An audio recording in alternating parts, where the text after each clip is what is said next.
Thank you. Please be seated.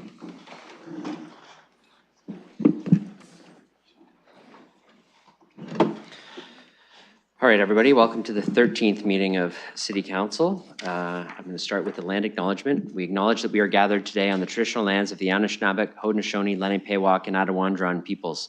We honor and respect the history, languages, and culture of the diverse Indigenous people who call this territory home. We acknowledge all of the treaties that are specific to this area: the Two-Row Wampum Belt Treaty of the Haudenosaunee Confederacy, Silver Covenant Chain, the Beaver Hunting Grounds Treaty of the Haudenosaunee-Nanfan Treaty of 1701, the McKee Treaty of 1790, the London Township Treaty of 1796, the Huron Tract Treaty of 1827 with the Anishinaabe, and the Dish with One Spoon Covenant Wampum of the Anishinaabe and Haudenosaunee. Three Indigenous nations that are neighbors to London are the Chippewas of the Thames First Nation, Oneida Nation of the Thames, and the Munsee Delaware Nation, who all continue to live as sovereign nations with individual and unique languages, cultures, and customs. Also let colleagues know on that, I had the privilege of writing a congratulations letter to Oneida's chief, who you all met when we had our joint meeting. He was reelected as the chief for another term, so I wrote a congratulations letter on behalf of council. I just thought I'd share that with colleagues as well. The City of London is also committed to making every effort to provide alternate formats and communication supports for meetings upon request. To make a request specific to this meeting, please contact councilagenda@london.ca or 519-661-2489, extension 2425.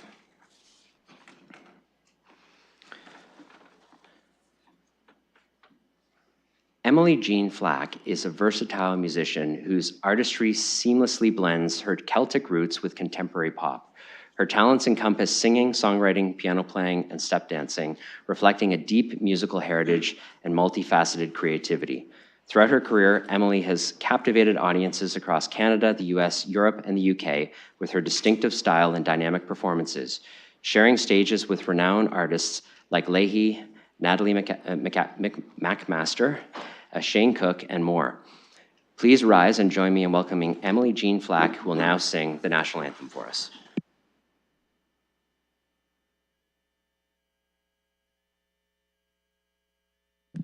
Oh, Canada, our home and native land, true patriot love in all of us command.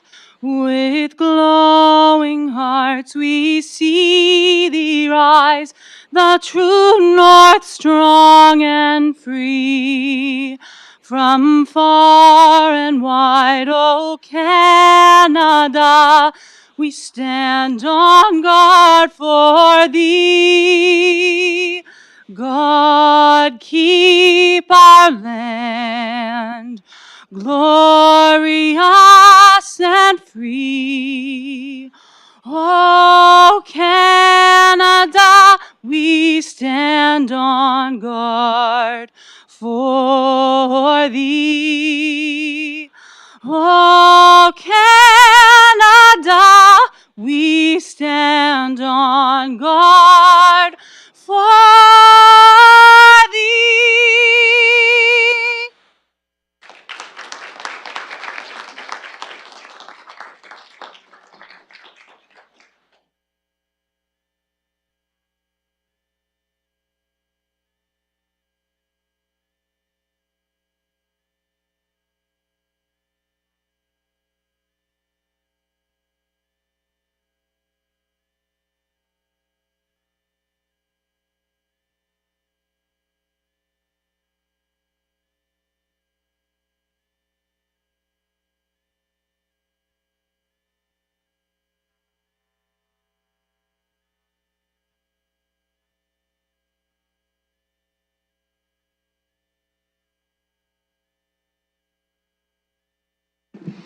Okay, we'll move on to the agenda. Disclosure of pecuniary interest. I'll look for colleagues to declare.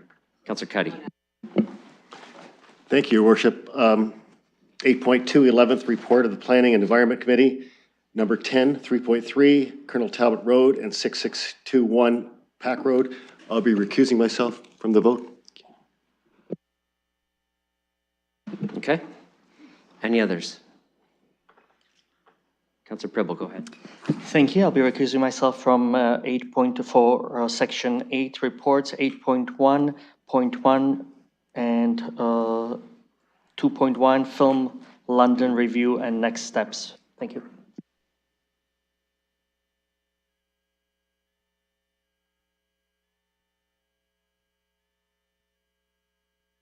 Okay, any others?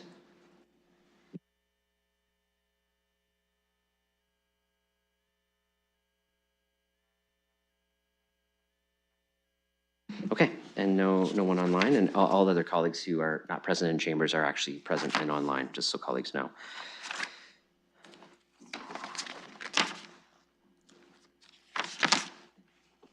Okay, that brings us to recognitions. I have no recognitions for today. I don't know if colleagues have any. Nope. Okay, seeing none. Review of confidential matters to be considered in public. We have none. Council in closed session, we actually have a fair number of items. We have 12. They're all listed on the council and added agenda. I'll look for a motion to go into camera for that. Councillor Hopkins, seconded by Councillor Ferreira. Any discussion? Okay, we'll open that in the system.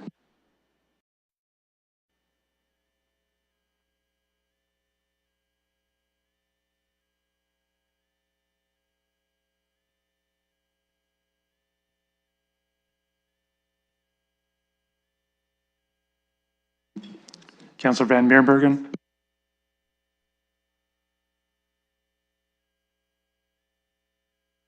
I'll vote yes. Noted. Thank you. Closing the vote. Motion carries 15-0. Okay, colleagues, and we'll be moving to committee room 5, so we'll do that now.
Okay, thank you. Please be seated.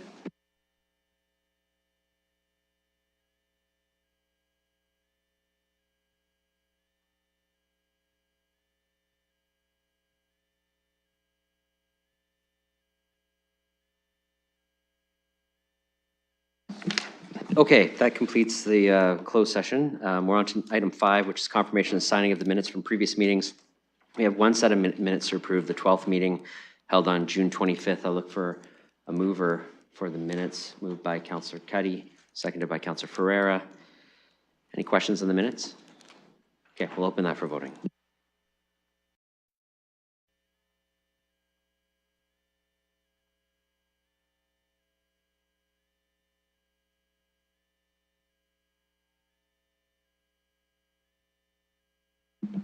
Councillor Van Meerbergen, Vote yes. noted. Closing the vote, motion carries 15-0. All right, communications and petitions. There are 6 different sections for the year, but you can see within each of those sections the referrals to different parts of the agenda. They're all relevant to items on our agenda. So we have one consolidated motion to refer all of the communications to those parts of the agenda so we can deal with them there. If someone's willing to move that, Councillor Rahman, seconded by Councillor Pribble. Any discussion on that? Okay, we'll open that for voting.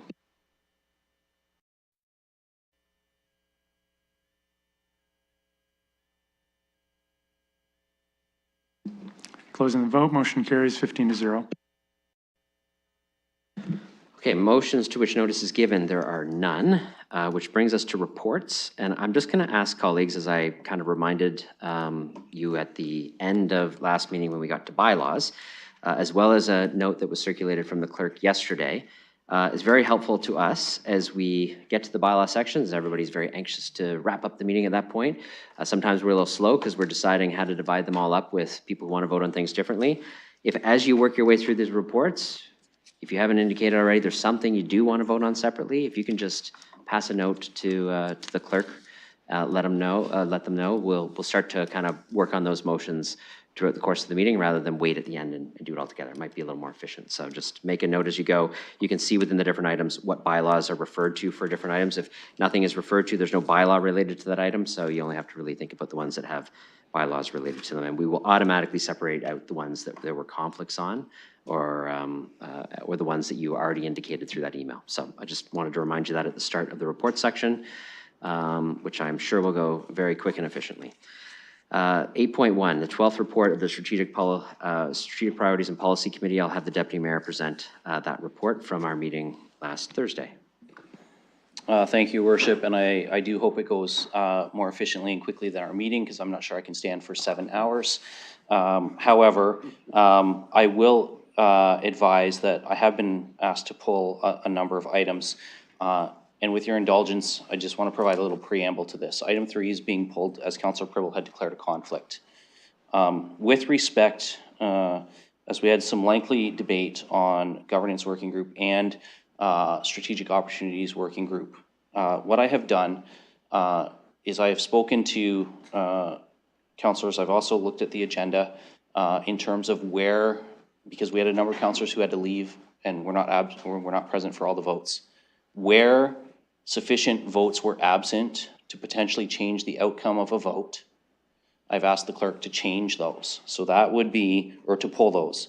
So in respect to the Governance Working Group, there was a vote that defeated the reduction to councillor expenses. I've asked for that to be pulled as it was a 1-vote decision and 4 councillors were absent. Item 6, with respect to the neighborhood decision-making, failed on a tie. There was a councillor absent. And item 8, Councillor Stevenson has asked to be pulled separately. I've also been asked to have the Strategic Working Group vote on the residential neighborhood snow plowing pulled. That was lost 8-6. However, there was 1 councillor absent and 1 councillor who's indicated they wish to change their vote. So those are the ones where an outcome is potentially different than what we saw at committee. I'm hoping that colleagues don't need all of these pulled to be voted on separately, given that your opposition to things were registered at the committee level. Of course, we're always in council's hands I will advise as well from the governance working group, I did look at item 9, the live stream versus record. There were 4 councillors absent for that, but that vote was an 8-3 decision. So the absent councillors would not change the outcome of a vote because actually a majority of council as a whole had voted in support of the motion that went on the floor. So I hope that that helps folks for the efficiency's sake. So I'm prepared to move 1, 2, 5, 7, and 9 now, where there were no potential changes in outcome. Okay, so let's start with this. 1, 2, 5, 7, and 9. Does anybody want any of those dealt with separately? If not, you're willing to put that on the floor? Okay, so 1, 2, 5, 7, and 9 are on the floor. Any discussion on those? Okay, we'll open that for voting.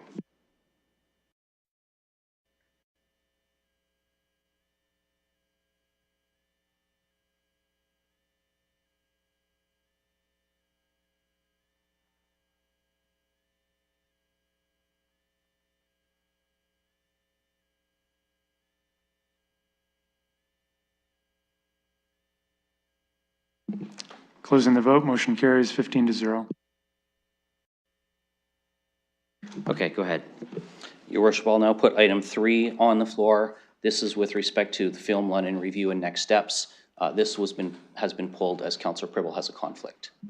Okay, moved to by the SPPC chair. Any discussion on this one? Okay, we'll open that for voting.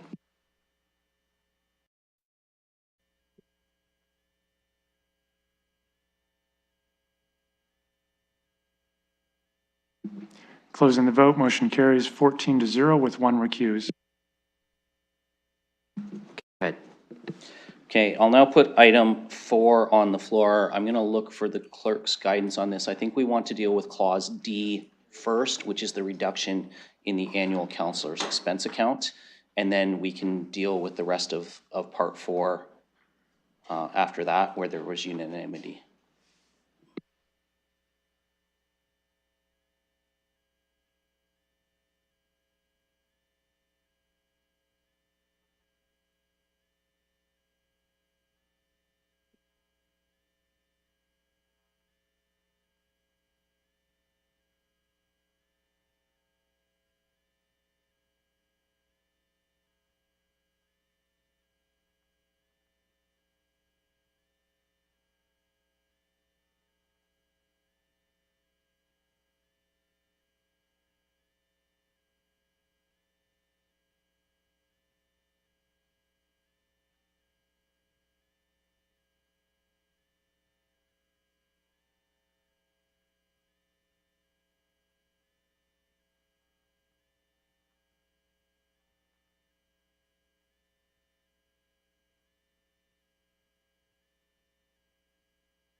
Okay, so we're going to do it slightly differently than the way you suggested. Because there were 2 of the 3 items that you want voted on defeated, they never actually made it to council.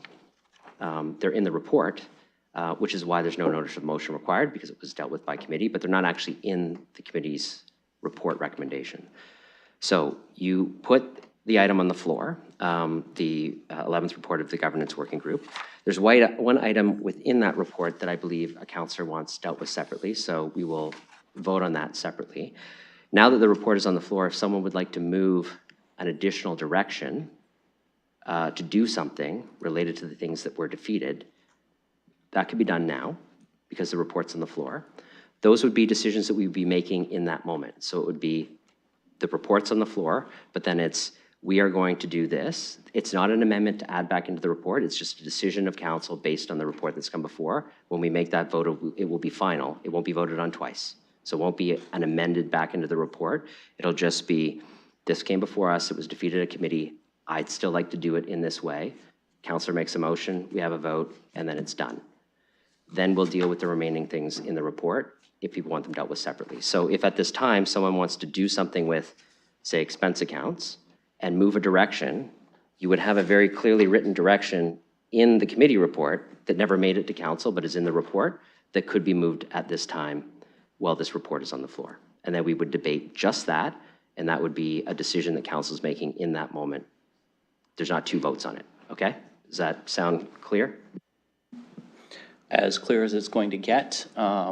So as I had indicated, 4 councillors were in fact absent for that vote. However, I'm going to suggest that the chair look to Councillor Pelosa as she was the original mover of the motion at the working group. Sure. So the general governance working group report is on the floor. However, if there's an additional direction you'd like to take based on the information in that report, Councillor Pelosi, you can go ahead at this time. Thank you. I'll leave it to the clerks, but my intention is to put that Part D, that civic administration, be directed to bring forward the bylaw that would reduce the council members' expense policy annually starting next year from $15,000 to $13,500, realizing 4 members of council were absent for that vote. I'm not sure if those bylaws can be brought forward tonight or those bylaws would come forward to a future meeting of council, just procedurally and timing wise. Is there someone willing to second that? Councillor Pribble, you're willing to second? No talking at this time. Are you willing to second? Yes. Okay, I'll get you on a list. Councillor Pelosa can make her case first since she's moving the motion. Go ahead. Thank you, Your Worship.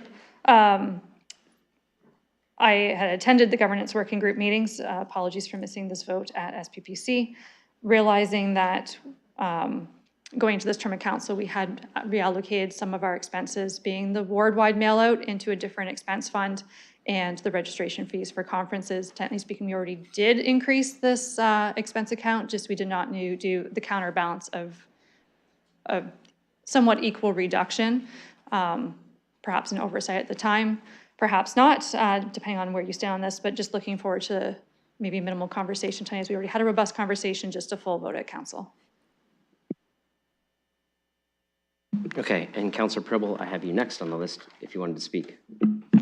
Well, I just want to certainly that I agree with it as I second it, and I had the wording kind of done, and I don't know if it would help the staff or, I just said the civic administration. The wording's already on the floor. You seconded it. Oh, it's already in? It's what was in the, Okay. It's what was in the report. That's what Councillor Pelosa's moved. Okay, but you can speak to it if you like. No, you're good. Great. Okay, any other speakers to this? So this is a decision. This is not amending back into the committee report. This is a decision, just so people know we're not going to vote on this twice. It's not an amendment. It's actually a decision of council. Okay. All right. Then if there's no more speakers, we're going to open this for voting.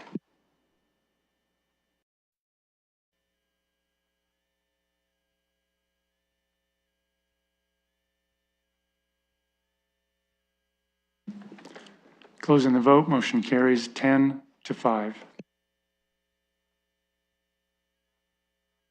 Okay, so the decision is done and decided. We're still on the committee report. If someone else wants to make another motion, you said that there was something about neighborhood decision-making, so.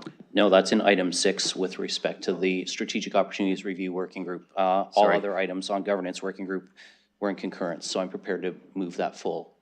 Okay, and there wasn't any number 8 in there that was related to the other working group as well, right? Okay, great. So you just want to move the rest, or basically the report as it came from SPPC now. Okay, so that report is on the floor, moved by the chair. Any discussion on the rest of that report? Okay, we can open that for voting.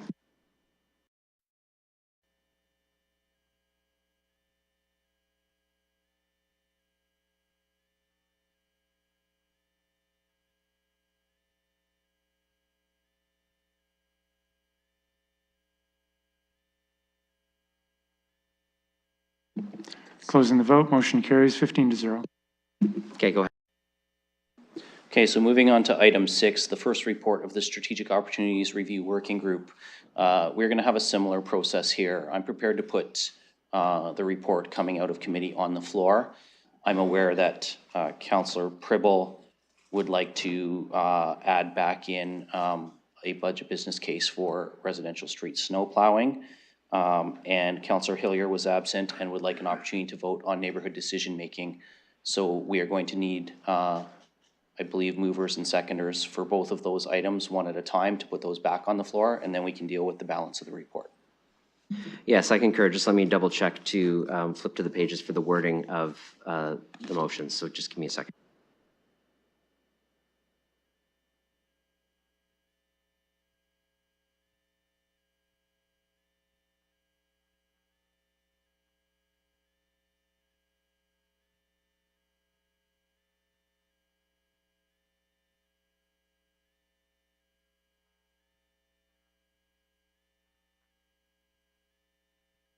Okay, so let's do so the general report is on the floor.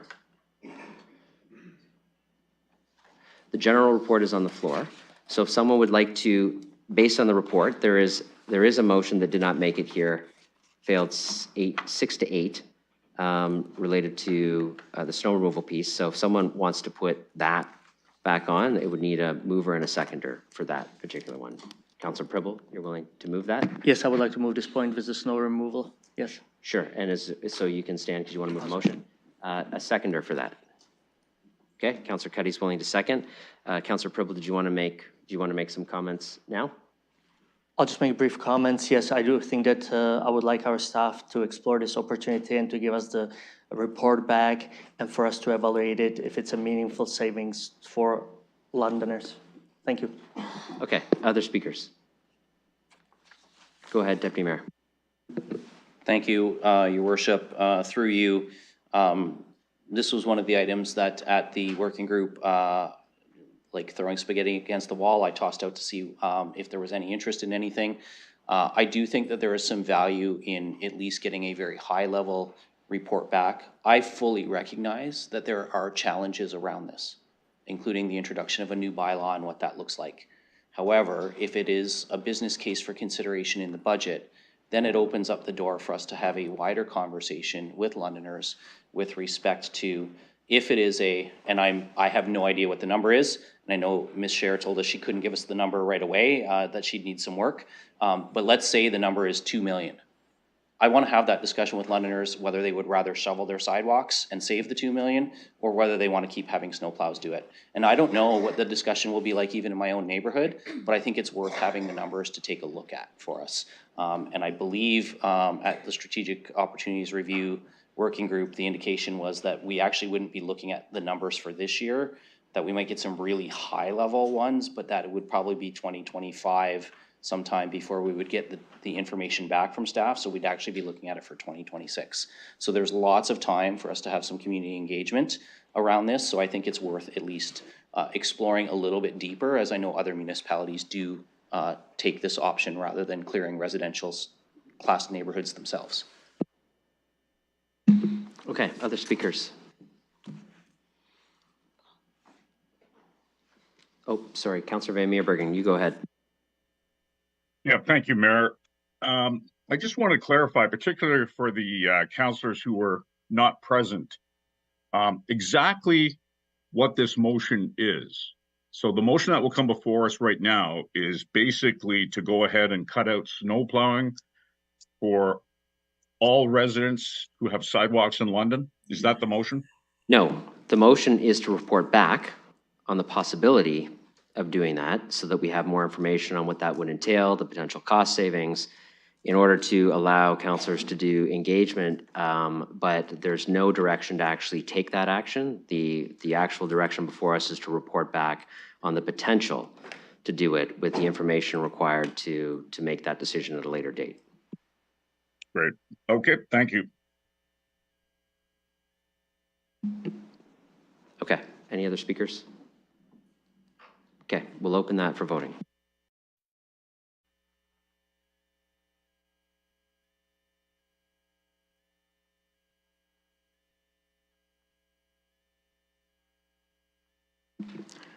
Closing the vote, motion fails 7-8.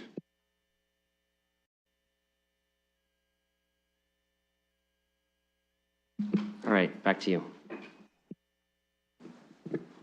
Thank you, Your Worship. As I indicated, there was one additional item from this report, which was with respect to the neighborhood decision-making. It failed on a tie. Councillor Hillier was absent, so I'd like to see now if any member of council wishes to put a motion back on the floor. Go ahead, Councillor Rahman. Thank you, and through you, I'll look to put that back on the floor, please.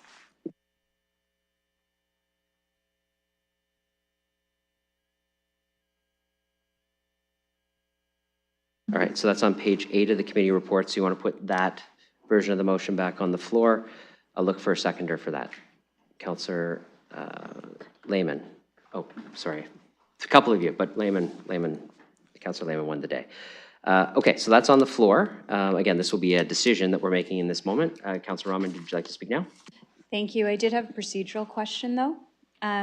If this motion were not to pass, am I able to put the original recommendation from the working group back on?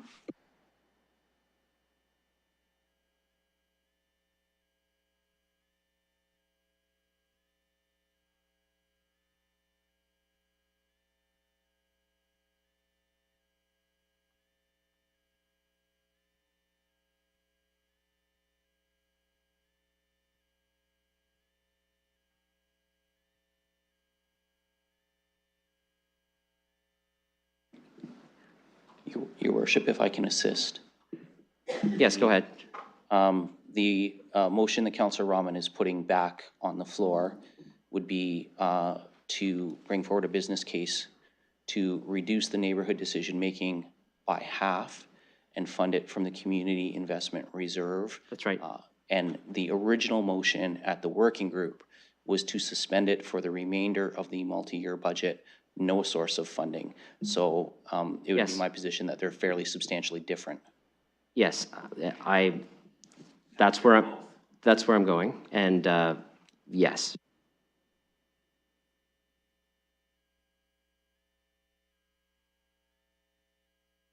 Yes, so that's exactly what the clerk and I were talking about. So we can do this motion now at council. If Councilor Rahman wanted to do that motion, the decision at council today wouldn't preclude you from going back through the working group or another avenue to bring that forward, but it should go through a committee cycle to do so. Go ahead. So the motion that Councillor Rahman has put on the floor has failed, or at committee in a tie. Sorry, I just want to make sure we're following process, because the question was, could she then put another motion forward substantially different from this one, which would reflect the working group's original decision?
Yes, so, yes, the answer is yes, you can do that, Councillor Rahman. If this fails, given it did come in the original form to SPPC, it was seen by all of council, it was seen by the public. It may not have made it out of the committee in that form, but given it made it through a committee, I'm not gonna disallow it from coming up here. If this motion that you have on the floor now fails, you could do something similar that came to committee, that was discussed. But if it was something substantially different, you had me going on the substantially different piece, which is like, no, we're not doing things substantially different at council. But I understand what you're saying. The motions are different. We're not voting on like two different things. You're not voting on 125,000 and 124,000. Like that would be ruled out of order. So be careful the words you use, because I know what you're saying now, and the clerk and I agree that they're different enough that they could be different motions here at council, but they're not so different that it warrants going through another committee cycle. So long answer is yes. Go ahead, Councillor Rahman. Thank you, and I appreciate that response, Chair. So I brought this letter forward for SPPC with Deputy Mayor Lewis as an opportunity to continue to provide some support after the discussion that took place in the working group, and that support could flow through our parks program. When we were in the discussion in the working group, some of the conversations that we had were around some inconsistencies perhaps in the way that funding is making its way to projects in the community, as well as some concerns around school boards and other partners potentially being eligible for some of that funding at this time. So this was a way to retain funding where it would be for our parks projects and still have an opportunity to review the program and look for some opportunities to make changes that then could better align the program for the next multi-year budget. So I hope my colleagues will support what's on the table, and I hope that we can have meaningful discussions as we move through these items in the working group to be able to bring forward some savings and efficiencies for the community. Thank you. Other speakers to this?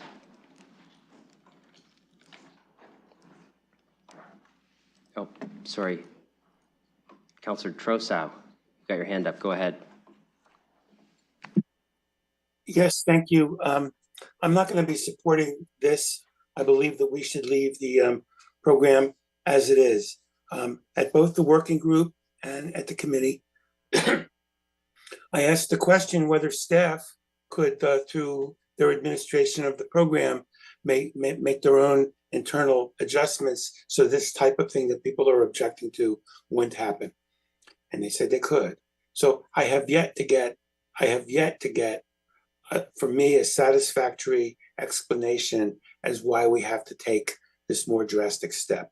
So I'm going to be not supporting this, and I have a lot of confidence that the staff can look at these schoolyard playground type things and do the right thing. But I cannot support the motion that's on the table. Thank you.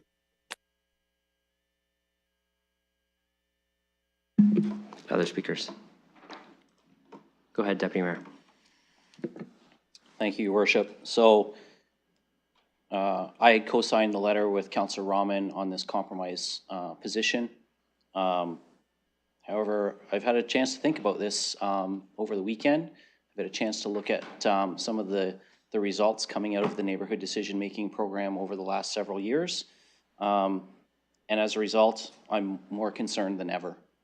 So I'm actually not going to support this. I'm going to support going back to the original committee recommendation. So I'm going to vote to defeat this so that we can move back to suspending the program for the remainder of this multi-year budget cycle and do a deep dive on this. I am cognizant of the fact that in the multi-year budget earlier this year, we created a brand new $4 million Parks Reserve Fund. And I think that that perhaps is a more appropriate place if we are looking for the community's input on what to do with funding for our parks.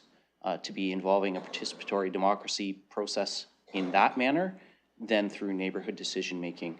I do believe, and I did on Canada Day, engage with my constituents on park improvements for Kiwanis Park North. Had a great reception, fed a lot of information back to Mr. Yeoman and Mr. Bruin about the response from my residents there. They got to participate in what might be in Kiwanis Park in the future.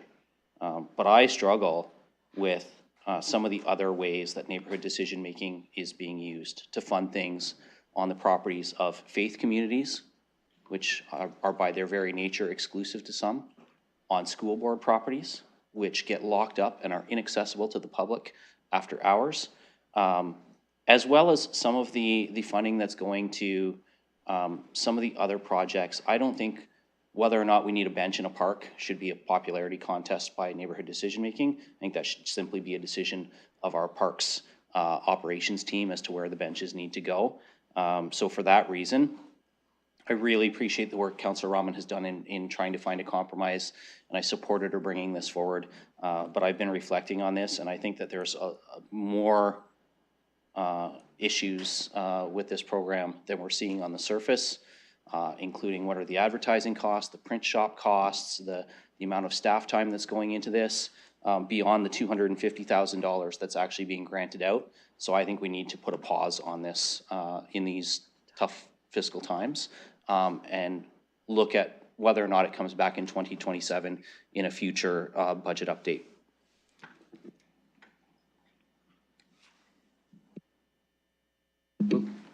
Other speakers? Okay, I'm going to speak to this. So I'm going to turn the chair over to Councillor Lehman. Thank you, and go ahead, Mayor.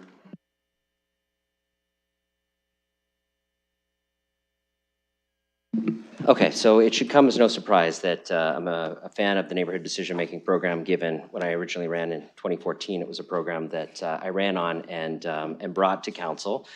And I think over the years, conceptually, council has made a number of improvements to it. But at the base level, I still feel municipal council has been way too hung up on the results and not the process. Like the democratic process of having people in the community think about ways to improve their neighborhoods is fundamentally a good thing. The engagement that they do when they go door to door, or they encourage other people to support their initiatives, is fundamentally a good thing. And I know that over the years we've tried to make improvements to the program, doing an equity analysis, trying to ensure that there aren't disparities in those who are successful and those who aren't. And I certainly think there continue to be improvements to that particular program. I for sure share some of the concerns related to the use of school properties. If we're going to fund something on those properties, it needs to be open and accessible at all times to those who are there. I think all of those changes can be made through structural changes of the program and not necessarily down the path that we're on now. So this is where it's a very difficult path forward, because it's pretty clear through the votes at committee that there's a number of members of council who want to see something completely different. And although this motion that Councillor Rahman has put before us is an iteration of a participatory decision-making process, it certainly isn't the same in scale and scope by rolling it back to the Get Involved program and restricting the size and the way it does. It's certainly a much smaller, more focused program. Now, where I will agree with the Deputy Mayor is the parks improvements, which was a business case that I brought directly to the budget, and I appreciate Council's unanimous support for that, is a way to go out and engage neighborhoods across the city, a potential to go out and engage neighborhoods across the city on improvements to their local parks and infrastructure. We realized through the pandemic that the value of our public spaces is tremendously important, particularly when we need them most. And so I do believe that there is great potential within that structure, perhaps not in the first year, because I think it's important to roll some of that money out quickly, but in subsequent years to ensure that there is a significant portion of community engagement in the way that we improve those parks and ensure that people are getting features and items that they like. And so, for me, it's very important that there are components of participatory budgeting built into the municipal process. It's important to me that there are places within our budget where the public gets to decide in some way how to spend their own money. And it's important to me that we get people thinking about how they want to improve their neighborhoods, their local parks. And these things can all combine within a participatory decision-making program. So a bit of an awkward spot for me to figure out how to vote on this, because I think I can save a bit of a version of this program now. I realize there's potential later. And the worst case scenario for me is what the deputy mayor described, and that's no program in any form whatsoever, except through an uncreated version of the Parks Investment Fund that we have not decided on yet. So I'm going to think pretty clearly about how I vote on this. I just wanted to stand and express my support for neighborhood decision-making in general, for participatory budgeting, and for having a place within our municipal budget where Londoners get to decide how to spend their own money. And I will continue to advocate for that in many different ways, whether it be through this program or whatever council decides today, or through other future programs that we can develop through improvements of parks or something else. So I'll think about my vote. It would be great if other colleagues wanted to weigh in on this. Otherwise, I'll be voting very quickly. But I rise in support generally for participatory budgeting and neighborhood decision-making as a form in that. Thank you, and I'll return the chair to you with nobody on the speakers list. Okay, any other speakers? Councillor Stevenson. Thank you. I wasn't going to speak on this, but I will just say that I am going to vote no here and yes on the original recommendation. And although I understand the appeal of allowing taxpayers to have a say in how their money's spent, I've heard pretty clearly in the last little while what they'd like us to do is stop spending. So I think even for a short little while, that's what I've been hearing, so that's how I'm going to vote. Any other speakers? Okay, then we'll open this for voting.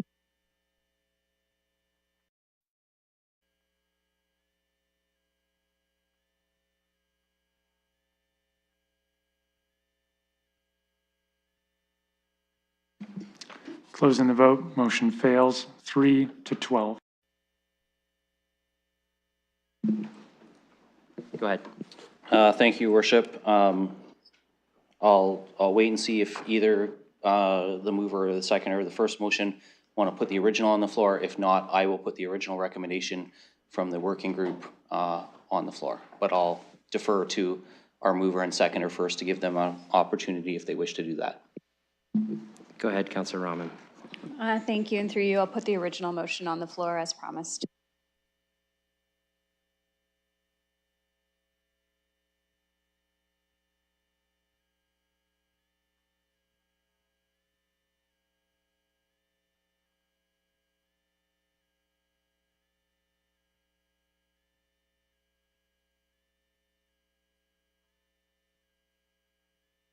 Okay, so is there a seconder for that? And then what I want to do is get the wording up so you can read it, make sure you're good with it.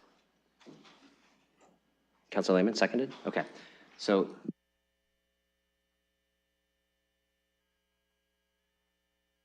Okay, so if you want to just check to make sure that wording's okay for you, and then we'll proceed with the discussion.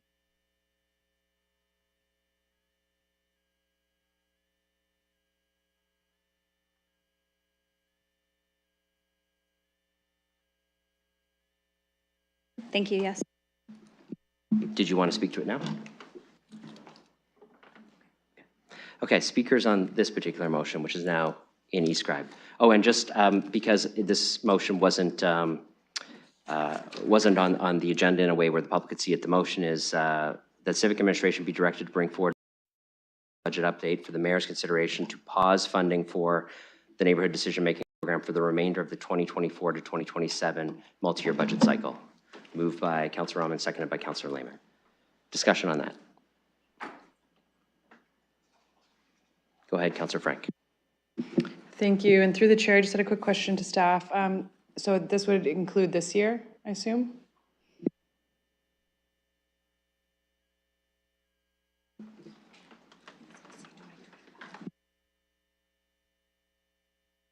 Okay. That's why I wanted to check the motion. So you're saying it should say 2025? Thank you. I think the original says 2025 to 2027. No one objects to making that particular update. That was, okay, we're just going to fix that. Same mover, same seconder. So 2025 to 2027, go ahead. Thank you, yes. I will be voting against this motion. I also have heard that residents found the property tax to be high, but I have not heard them wanting us to take away things that bring them joy. And this is one of the things that the city does that actually is really exciting for the community and people get really engaged in and excited about. So I will not be supporting this. I think there are opportunities to find cost savings in some of our very big ticket items, as of course we know the police budget was 5% of the 8.7% increase. So if we are looking for savings, we can find them, I think, in places that are very inflated. Thank you. Other speakers?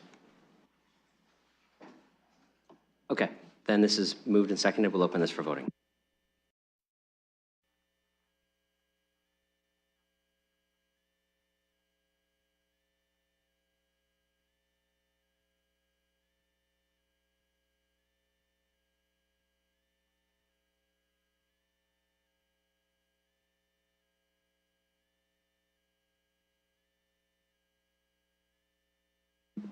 Councillor Trosso?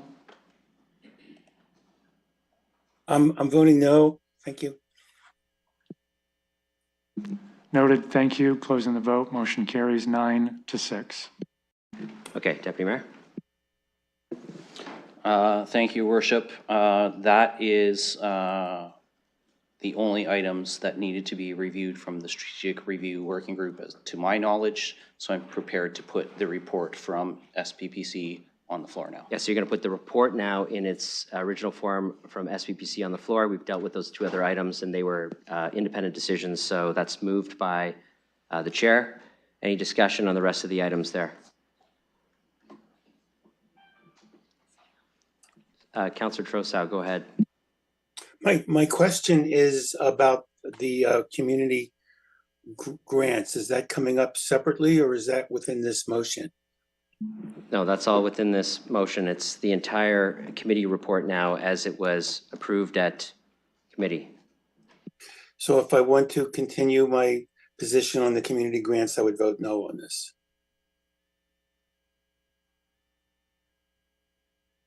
Should that be pulled out for a separate vote since it's? Yes, you could pull that piece out for a separate vote if you would like to do that. Yeah, I think it would be more clear for the record. Okay. If we do that. Yeah. Okay, so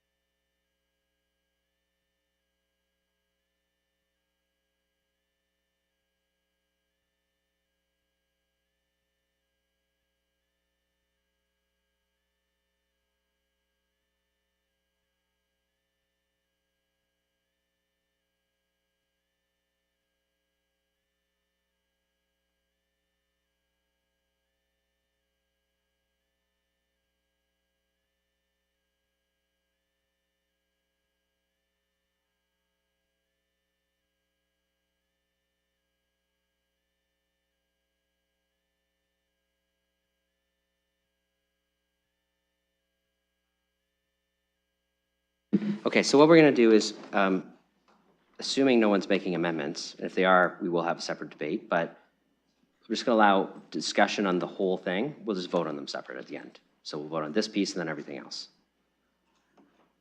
Okay, so we will pull this out separate. Yes, Deputy Mayor? So, Your Worship, and I'll say the same thing as I said at committee to Councillor Ferreira. I'm not trying to pick on Councillor Trossau here, but this was the point of my preamble, is that our objections were noted at committee.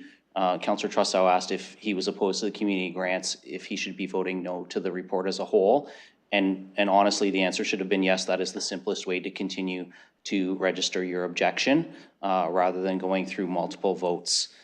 As I indicated in my preamble, the vote on this was 9-5. So even though there was one councillor absent, there is not sufficient votes missing to change the outcome, which is, it's just about the efficient meeting process, and that's what I was registering in my preamble. Councillors could simply vote against the whole thing, if they object to components of it.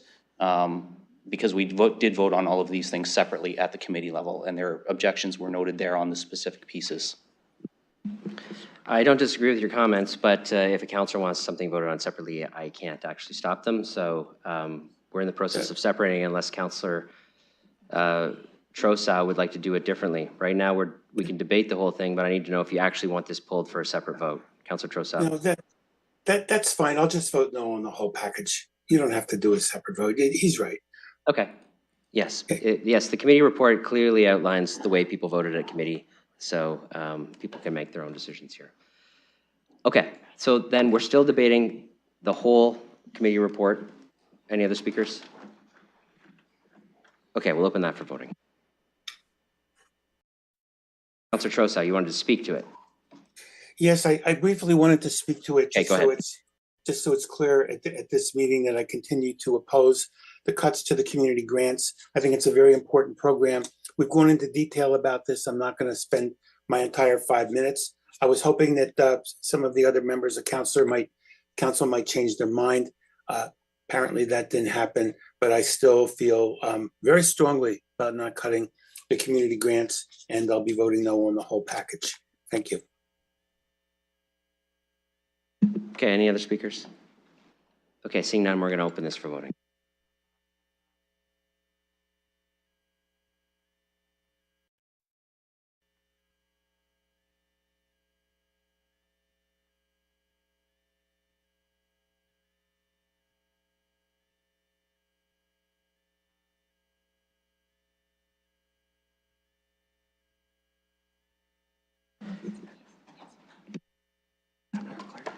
Councillor Trosso?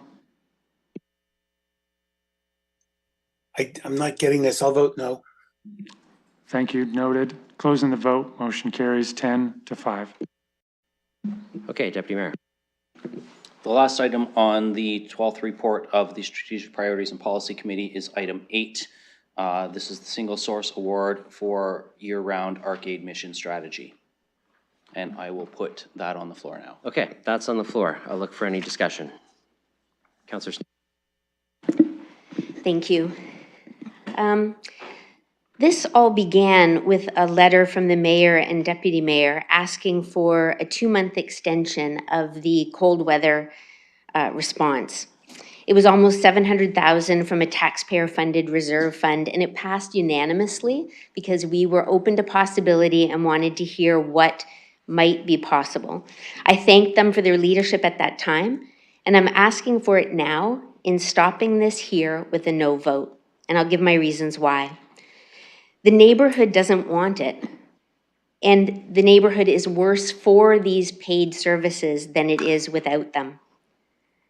My colleague said that if, when Arcade was on Richmond Road, there'd been an extension for funding at that time, it would have been a hard no, because there have been improvements made. Now it is a yes. Those same problems that were faced by those Richmond Road businesses last winter are being faced by the ones in Old East Village now. It is the same. It is unsustainable for the businesses and for the residents who live there. Taxpayers want us to find savings, not spends, and certainly not spends without outcomes that they want, that they appreciate, and that they can see. Will this see fewer homeless, fewer needles, improved safety? I don't think so. Taxpayers don't want to fund shortfalls in other government funding responsibilities. A yes today does not give your Arcade Mission the stability that they sought for staff retention. We heard Ms. Campbell say that they're already losing employees, and the London Free Press headline said 1.8 million supported by politicians to December 2024, but no promise beyond that. At AMO, we need to lobby for the second-year funding for Elmwood Place, along with more hubs and more highly supportive housing, as per the whole of community response plan. A yes could put us in a very difficult place come budget decisions. Late November, as winter begins, we get to look at a potential 0.5% increase in property tax rates or closing beds, and layoffs as Christmas looms, or as Christmas is coming and the end of the year. Just say we get the funding or pass the budget increase to taxpayers. Come winter of 2025, 2026, I'm not sure we're going to be thanked for turning the cold weather beds to year-round service. I think we're going to hear, how come there are no beds for the winter to bring people in out of the snow? The city is aware of the oversaturation of social services in Old East Village.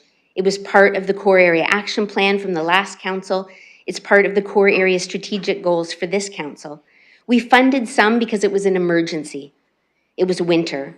This is not that.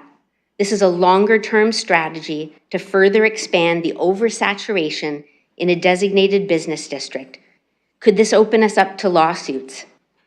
This was an area that was said where hubs would not go, and yet this is being referred to as a hub light put right on the main street of this business district. The funding of $1.8 million is from a reserve that is significantly below target. In fact, it's $88 million below target, 65% below the target that we set and saw just in May. This reserve is for unforeseen events or one-time unanticipated revenue losses and expenses. The whole of community response was not part of this process and has been strangely silent. There's been no letters of support from peer agencies. Steve Cordis from YOU on the podcast seemed to express caution in his words. What are the implications if this is not well received by the peer organizations? This funding of $4.3 million from an unsolicited proposal. You know, we gave this a really good try. I think it's a mistake to go further. We have shut down beds after every winter response, and we've already closed 60 beds since May. 30 seconds. We won't have to face if we say no, we won't have to face the taxpayers in November with a potential tax increase or the closing of 90 beds just before winter and the laying off of staff. What a lose-lose situation. If we lobby successfully for funds are received for winter, great, we can find solutions like in the past. If we say no now, it's done. And we can say thank you for a job well done. And when funding is found and with a suitable location, we can move forward then. This was an unsolicited proposal with no funding source, with lots of risks and consequences.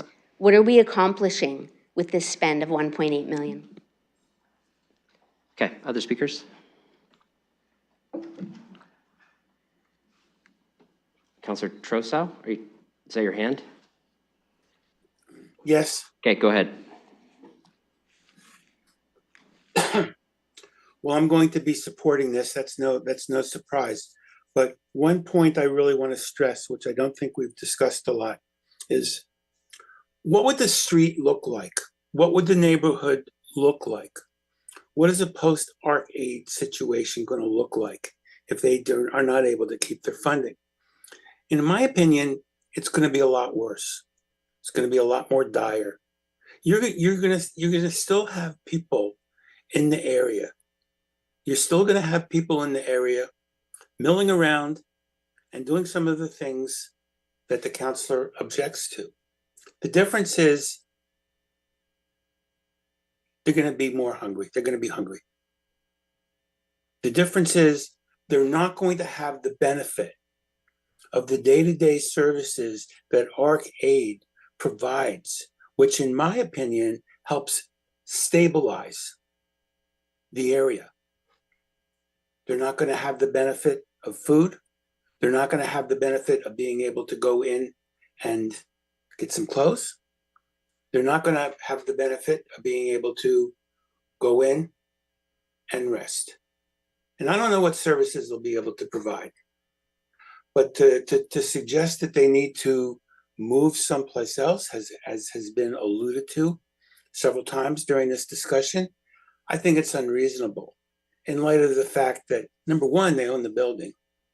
And number two, they've made extensive improvements in the building that go to their food service and their laundry service and other things. So I think that if you want to make the situation worse, you cut off the funding.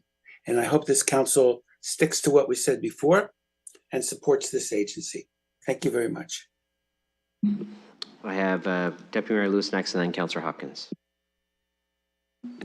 Thank you, Your Worship. So I am going to support this. I thank Councillor Trussell for pointing out Arcade owns the building. There's no obligation for them to move. The services that we're talking about providing right now have shown that it is helping people get housed. Some of the lower acuity folks, which might be why this is being referenced more as a hub light, because hubs, of course, are meant for high acuity people. This is serving quite a number more low or medium acuity people. Hold on. People in the gallery need to keep it down. We can hear you, especially in the top there. We're having a meeting. I want you to be able to stay. Okay, go ahead, Deputy Mayor. Thank you. As I was saying, they're serving a different level of acuity of people. When I toured, I saw containers where people had packed up their belongings for the day and set it on their bed because they had gone to a job. I talked to the staff and the people accessing the services there about housing. And yes, people have moved into housing. The ARC has been helping them find some locations. Is it perfect? No, absolutely not. And come November, am I going to support, because right now we're looking at 8.7, I'm not going to support 9.2. We have to find a way to address this. But what this does is gives us an opportunity to let Mr. Dickens and his team and Ms. Barbone and her team have some opportunity to talk with Arcade. We can perhaps narrow down and look at the scope of what they're offering and decide whether or not we need the whole thing. I mentioned at committee, I'm not convinced we need 120 daytime resting spaces, that maybe if that was smaller, some of the budget costs would come down. It also gives us the opportunity at AMO and at other opportunities to lobby other levels of government. I also think we can talk about potentially some capital improvements to their building, and perhaps this is an appropriate place to look to the Fund for Change to help fund some capital improvements that address some of the immediate streetscape concerns that come around this. But I hear, and I don't disagree with Councillor Stevenson that we've had a saturation of services in the Old East Village area. But I don't think we can attribute the challenges to what's happening at Arcade solely. And a week ago, Chief Trong had a very public press conference about the diversion of prescription drugs coming out of a couple of safe supply providers in the Old East Village. So is part of the issue here not necessarily Arcade, but perhaps some other services that are located there that are attracting challenges? And I don't think we've actually looked at that seriously. Is that program causing more of the problems than the services Arcade is providing? Maybe, maybe not, but I think we cannot attribute it all to Arcade. I think that we have to look at the fact that there are other factors in this area.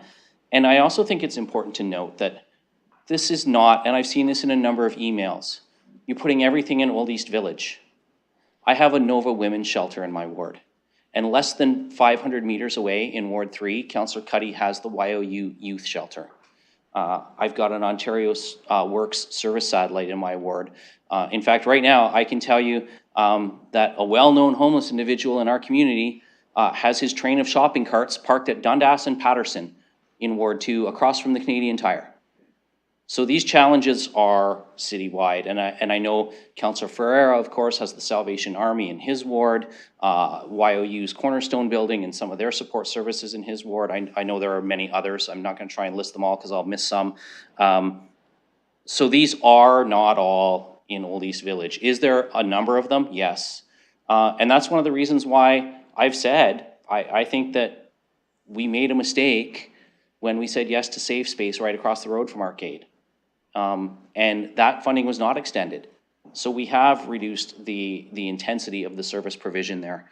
But I think what this gives us is some time to figure out a path forward, to talk to our federal and provincial representatives in government, to talk to our service providers, to talk to our staff about the scoping of this 4.3 million and see if an alternate business case, we see business case amendments all the time, maybe in the budget it is half of this. But we have to, right now, give ourselves the opportunity to do a little bit more homework. Councillor Hopkins. Yeah, thank you, Your Worship, and thank you for the comments. I will be supporting the recommendation to support Arcade, the 1.8 million. One of the things I heard loud and clear when I was campaigning, the importance to Londoners that we deal with our housing and homeless situation. I think by not giving Arcade this money is not going to solve the problem.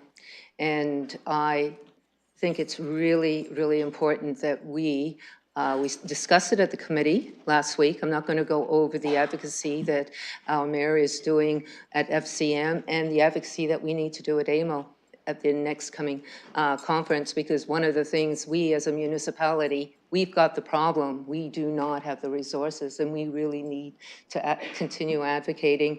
One of the things I've learned being on council is what I'm afraid of is we have plans, we start that process, and then we start to undermine our own policies. And I'm really very much invested that it does take time to see these solutions, to see these plans move forward. And it takes all of us working together as well. And it takes money, and that's where that advocacy needs to be at other levels of government. So I will be supporting staff's recommendation. I'll turn the chair to Councillor Lehman. I'm next on the list. Please go ahead, Mayor. Yes, so I'll be supporting the recommendation before us. I think the Deputy Mayor spoke eloquently about the immediate need and the need for a little bit of runway to sort this out. I'll also add to what Councillor Hopkins shared in that these challenges are not ones that are unique to the City of London. Like, this is a very constant and clear discussion that mayors across the country are having, mayors in Ontario are having, our agencies and organizations like FCM and AMO are discussing. And there are other communities facing different but very difficult decisions as well. In this case, our decision is, do we spend this money now and try to figure out how to move forward? Other municipalities like Ottawa have closed multiple community centers, giving up that space for regular use and converted it into shelter space. Others are struggling with large-scale encampments and trying to manage them. Others have agencies that are willing to step up, who need a little bit of support and funding, and can try to help manage things in the interim. But ultimately, we require all levels of government to come together to tackle these. We cannot, in the long run, or even the medium run, continue to support to the level that we are on the backs of the property tax base. It is not sustainable. So I support the current motion, but I echo the cautions that have been put out there, is that we need support from others to be able to manage the situation here. And we will continue that advocacy. And I think the AMO conference is a very important inflection point for the discussion that we're having across the province. I would say I am optimistic, although I think the money needs to flow faster, about some of the investments that have been announced at the federal level on support for encampments, managing encampments, and that money flowing in time for the cold weather season is incredibly important. And that advocacy is very live and active as well. So there are conversations happening. There are even investments that are being put on the table, but the money needs to flow in greater numbers and it needs to flow faster. And that is the position that we take with us in our advocacy. Until then, we have difficult but necessary decisions to make here, and I think this is one of them. And I support the decision before us that committee has recommended.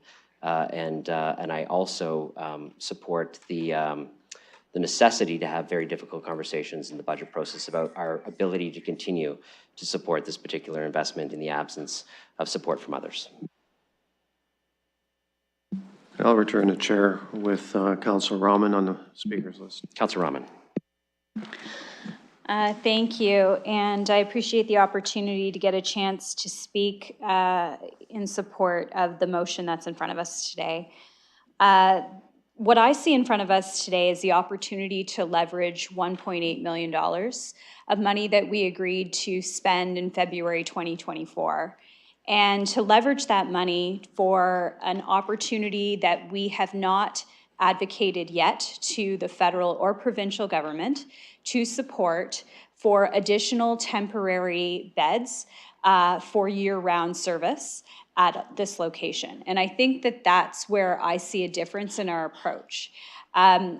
We are, in essence, and buying ourselves a bit of time, and Arcade is buying themselves a little bit of time until the end of December in order for other funding partners to come to the table. And I too am receiving the form letters initiated by an email from others around this horseshoe to get the community to get involved in this discussion. And I welcome the opportunity to have this discussion as a community. I think it's really important.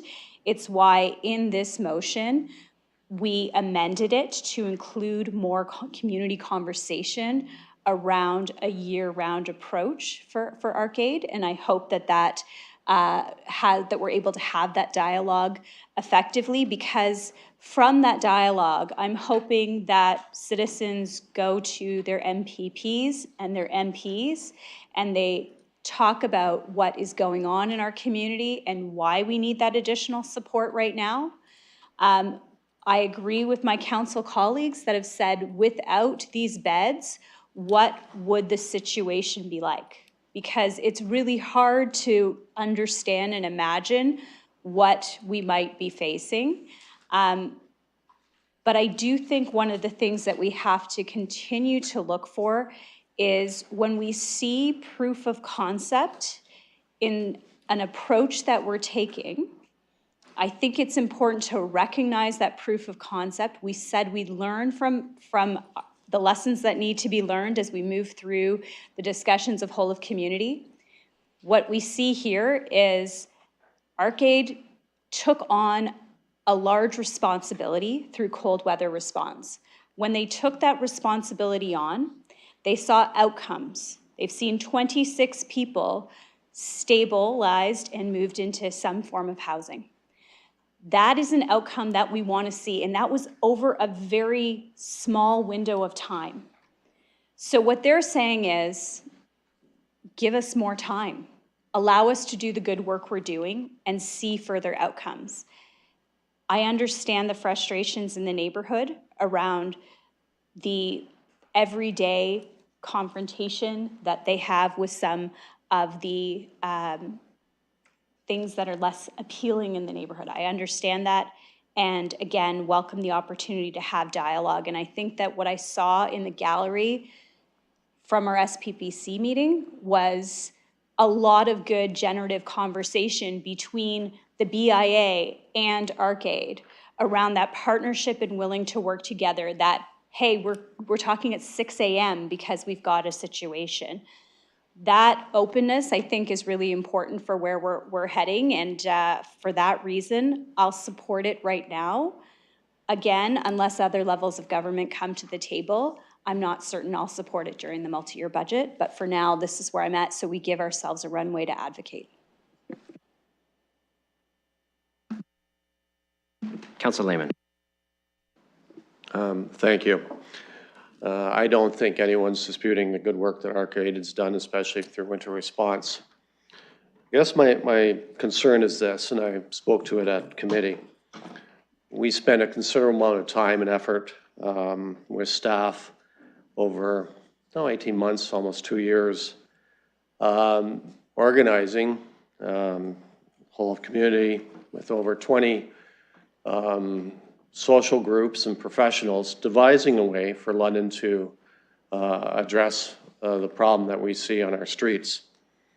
A very unique program, the hub system, came about because of that.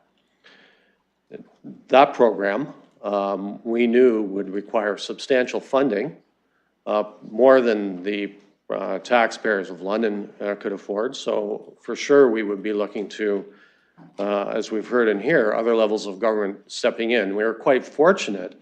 Private fundraising, especially by one donor, and then the extra fundraising that leveraged that, appeared. Now, through an unsolicited proposal, we appeared to have swerved off that kind of direction.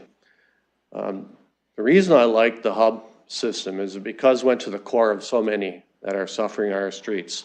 High acuity drug addiction and mental health issues. A way to treat those very serious health issues and get folks moving on and helping them in that area to moving on eventually a goal of better housing. I acknowledge that the ARC is doing some of that work, moving them through the system, getting them off the streets. However, what I'm concerned about is the lack of that highly supportive care. The other thing I'm concerned about, and it was mentioned by Councillor Stevenson, we're setting up expectations that we're going to have to deal with if the funding doesn't materialize in the fall. This contract runs out December 31st, and there's two renewals at a considerable price tag. Will we at that time be faced with the conundrum of, if we don't get the funding, our taxpayer is going to have to fund $4.2 million, or do we shut it down? If that's the case, then where's the hub system going to get funding? So now we're going to the province and feds. Well, we got to fund this, but we also need your help in funding the hub system.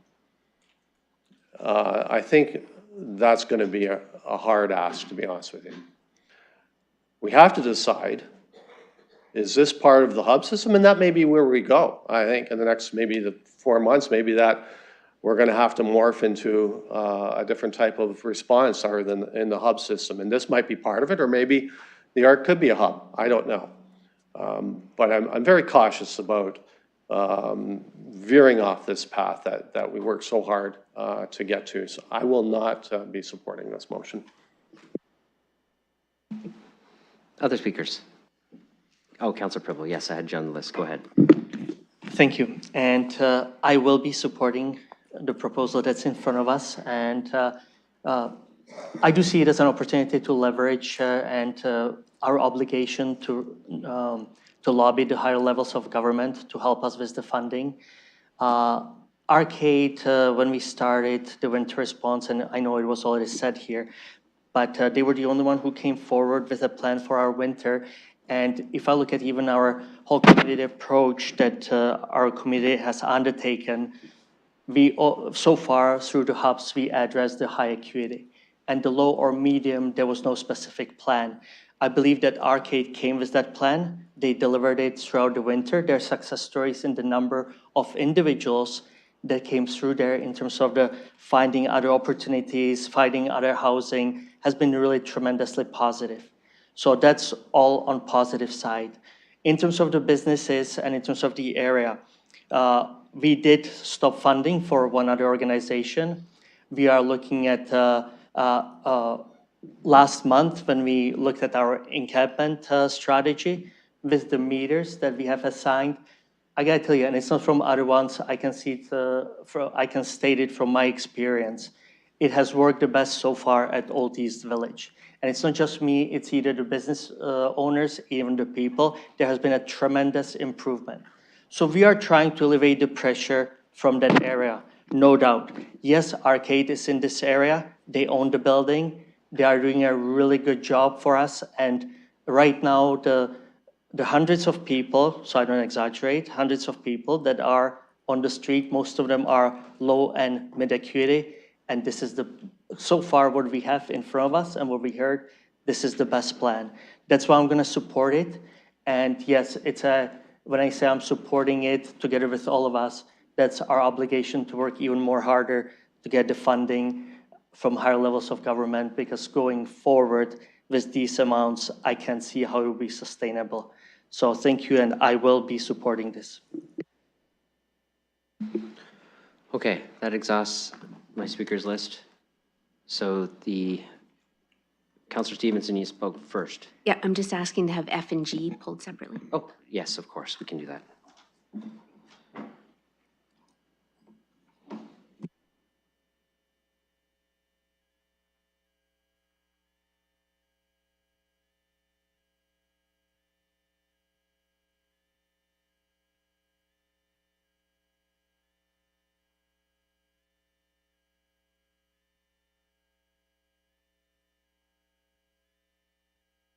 F and G can stay together though, Counselor? Yeah, okay, good.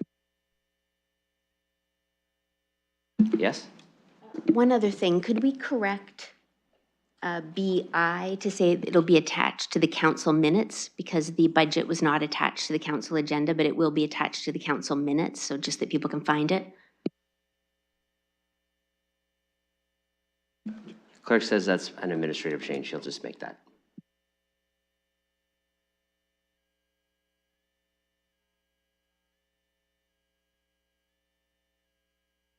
Okay, so we're done debate. We're going to vote F and G first. We're going to do that first, and then we'll do everything else after.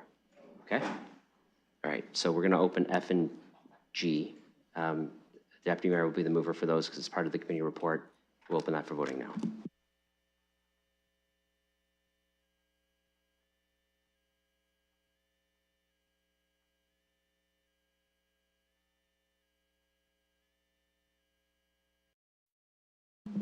Closing the vote, motion carries 15-0. Okay, and now we're going to do the balance of the motion, which is everything except F and G. And again, the wording will be corrected by the clerk, but we're just gonna, for efficiency, just leave it there now. Okay, we'll open that now.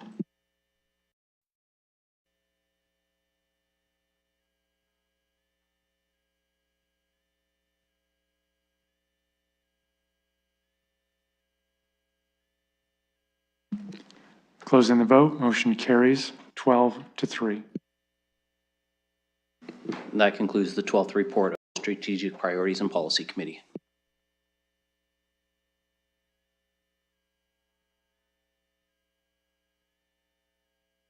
Okay, I'm going to try to do one more before any sort of break. So let's go to planning. Councillor Lehman. Thank you, Mayor. I'm pleased to present the 11th report of the Planning and Environment Committee. I'll just inform you that I've had no requests to have anything pulled. Just Councillor Cuddy declared on number 10. So that's the Colonel Talbot Road item. So we'll do that separately. Councillor Trossau, do you want something separate as well? Just do your microphone for me. Yeah, yes, I did send a note in. I would like the height report. I'm sorry, I don't have the number, but the height report from the consultant. The London Both. Plan Heights Review? Yes, thank you. Okay, that's number 4. We'll do that separate. So 4 and 10 so far. Anybody else? Okay, Councillor Lehman. So I'll move items 1 through 21, excluding 4 and 10. Okay, so everything but 4 and 10. Any discussion? I'm going to turn the chair to Councillor Rahman. I'm going to make 2 quick comments. Thank you. I have the chair go ahead. Yes, just my 2 quick comments on this report are, 1, I appreciate the committee's support for updating some parameters around the office residential conversions program in the downtown. You know, it's a very exciting program. I know there's some momentum behind it. Staff have been engaging, and when we launched this, we said we were going to make some adjustments and some corrections along the way to ensure that the incentive program truly incentivizes in the way that we want. I appreciate the work that staff has done. I'm very supportive of that piece. The other thing I'll say is, in general, we've been putting a lot of units through the Planning Committee report. You know, one development was 3,800. Subsequent meeting was another 1,100. This one has about 1,600. You know, there's a lot of units being approved here, and so that's a testament to the good work of both our staff, the development community who is bringing forward applications. You know, this is a collaboration where we all work together to create the units that we need. What we're seeing through the work of the partnership in the city is these things moving through a process that, yes, I know everybody thinks it could go faster, but we're approving significant numbers of units this year versus previous years, and I really feel like there's a momentum here. When I talk to some of my mayoral colleagues, they're seeing a bit of a stall while people await interest rates and other pressures. It feels like things are still moving at full steam here. I think that's very positive for our community. It's getting noticed by the provincial government. I know that the Premier called me while I was at Rock the Park. He was asking me if I was at a party. I said yes, but actually specifically was wanting to talk about the number of units that we were generating and creating because he had read some media articles. So I appreciate the work of the Planning Committee, our staff, and the development community for bringing forward units across the city. Thank you. Returning the chair to you if no one on the speaker's list. Okay, other speakers to the general items in the Planning Committee report with the exception of 4 and 10. Okay, seeing none, we'll open that for voting.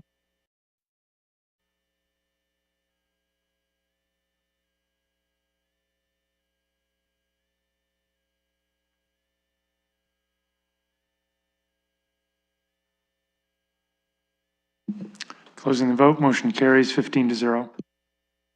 Go ahead, Chair. I'll move item 4, the London Plan Heights Review. Okay, the Heights Review, number 4 is on the floor. Discussion on that. Councillor Trossau, go ahead. Yes, I'll keep this very, very brief. I addressed this at the committee, which I visited. I can't support this, and the reason for it is I think the report was flawed in that on its face, it made it very clear that the consultants consulted extensively with the development community. They did not consult with neighbors, with neighborhood associations or anyone else. Now, I do realize that this is going to come up through later public participation meetings, but I think what happened here was it was a very one-sided approach. It was not balanced. And now when I hear members of council and other commentators saying this landed in about the right place and we think this is what we want to do, I really worry about the efficacy of the upcoming public participation process. What I'm very worried about is people are going to look at this and they're going to say, you know, this council has already made up its mind. And I always tell people when I hear that, no, you've got to be engaged. But I just think that this report was too one-sided, and I cannot be supporting this. And I hope that more information will come out during the public participation process. And thank you for pulling that from me. No problem. I don't have any other speakers to this, so with that, we're going to open this for voting.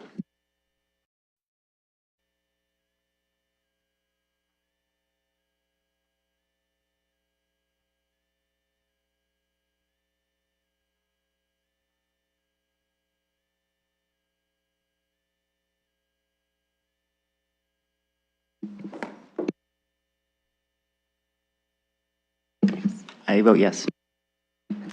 Noted, thank you. Closing the vote, motion carries 14-1. Go ahead, Chair. Thank you, and I'll put item 10 on the floor. I'll move that. All right, item 10 is on the floor. Any discussion on this particular item? Seeing none, we'll open that for voting.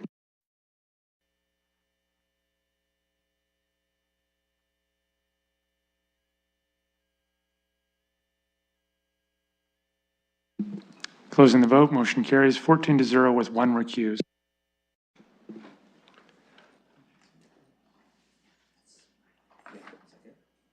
Thank you, Mayor. That concludes the 11th report of the Planning Environment Committee.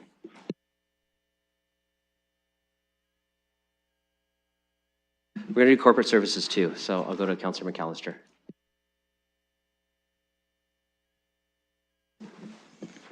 Thank you, and through the chair, happy to present the 12th report of the Corporate Services Committee. I've had no prior notice to have anything pulled, so I'm willing to put 1 through 7 on the floor.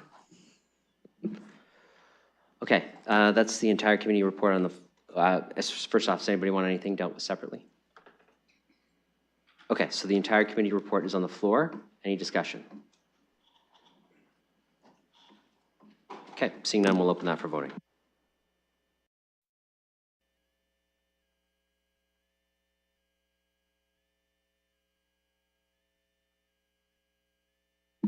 Closing the vote, motion carries 15-0. And that concludes the report. Thank you. Thank you. Okay, so the next item has a couple of things that colleagues want to be pulled with separately. I would appreciate it, although I know councilors sometimes vote against this. I need about 10 minutes to confer with the city manager on a matter. Would colleagues indulge me by allowing for a 10-minute recess? Okay, I need it moved. Moved by Councillor Stevenson, seconded by Councillor Pelosa. Okay. All right, we'll open that for voting.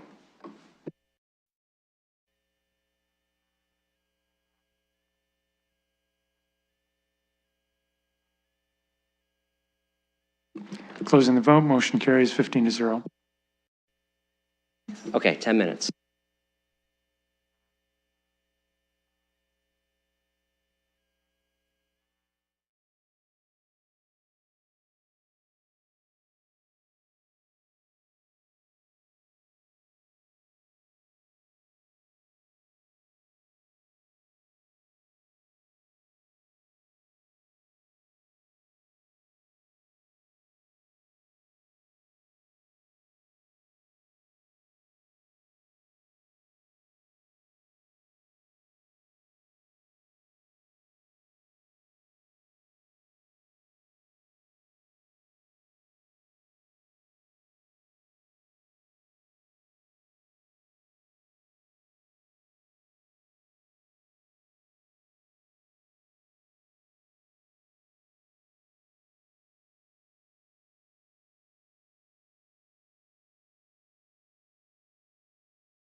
Please be seated. Thank you for that indulgence, colleagues. I appreciate it. We will move on to the next report. So that is the 9th report of the Community and Protective Services Committee. I'll turn it over to the chair to present. Thank you, Mr. Mayor. I have moved my seat because my computer has failed, so I'm just kind of getting things together. But I am pleased to present the 9th report of the Community and Protective Services Committee, and I have had a request to pull item, sorry, just bear with me. I think I had 7, 8. So 8, 12, and 13. I'm pulling item 8 and 12, and I had a item, or I had a request to pull, sorry, item 14 from the deputy mayor. And I haven't received any. Okay, I lost track there. Did you say 7, 8, 12, 13, and 14? That's 8, 12, and 14 are the items that I had pull requests for. 8, 12, and 14. Okay, others? Can we get that list again, please, Your Worship? So far, the chair said 8, 12, and 14. Item 13, please. Okay. 8, 12, 13, and 14. Anything further? So right now we'll do with 8, 12, 13, and 14 separately. Okay, go ahead. Thank you. So I will be pleased to move items 1 through 7, 9 through 11, and that's it. I'll move those. Okay, those are on the floor by the chair. Any discussion on those ones? Okay, seeing none, we'll open that for voting.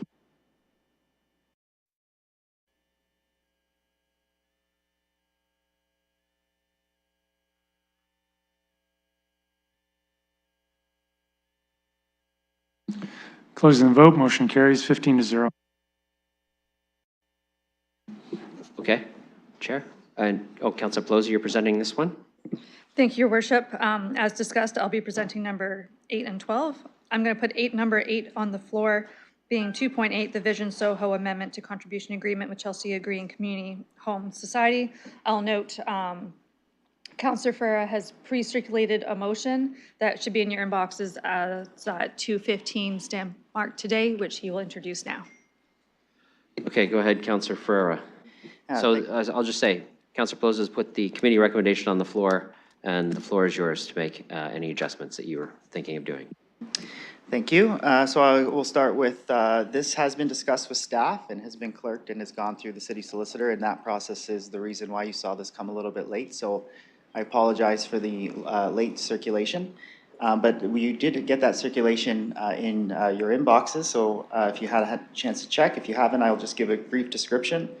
This is for an amendment for the Chelsea Green Association. They're one of the 6 partners of the Vision Soho group, and they have brought us a communication basically telling us that they're waiting on a tax exempt status, which the recommendation for the committee right now is releasing funds for their soil remediation after they receive the tax exempt status. So basically, Okay, I know you, that's a good description.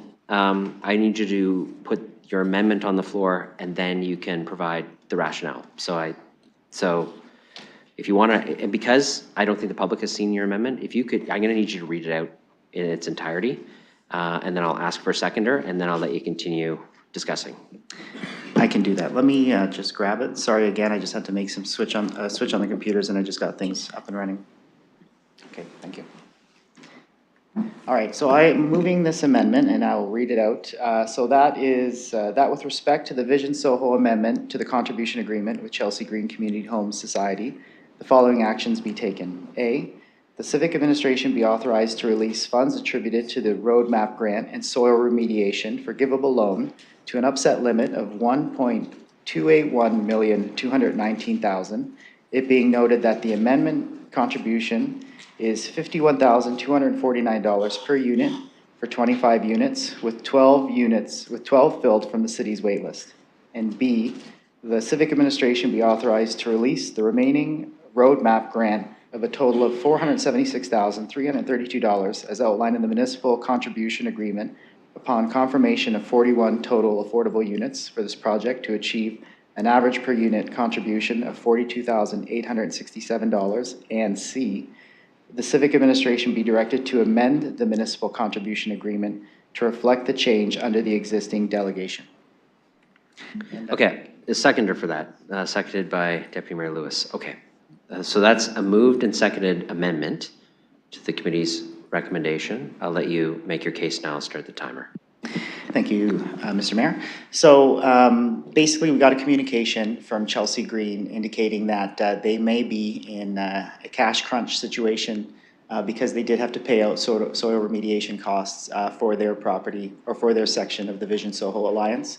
The way the municipal contribution agreement came from the committee recommendation has those funds to be released after they receive a tax exempt status. Right now, they're waiting on a court decision, not one that they're involved with, but one that is similar that will impact this decision for them to see where that goes. And they're hopeful that this court decision will go in their favor, so then they would be able to get that tax exempt status. Considering that they are in a cash crunch right now, I have concerns that we may see construction stop for one of the 6 Soho partners. So this is why I'm bringing the motion forward, so we can release those funds so we don't see that, we don't see any impacts to their construction. Okay, I'll look for other speakers to this. On the amendment, seeing none, then we'll open the vote on the amendment.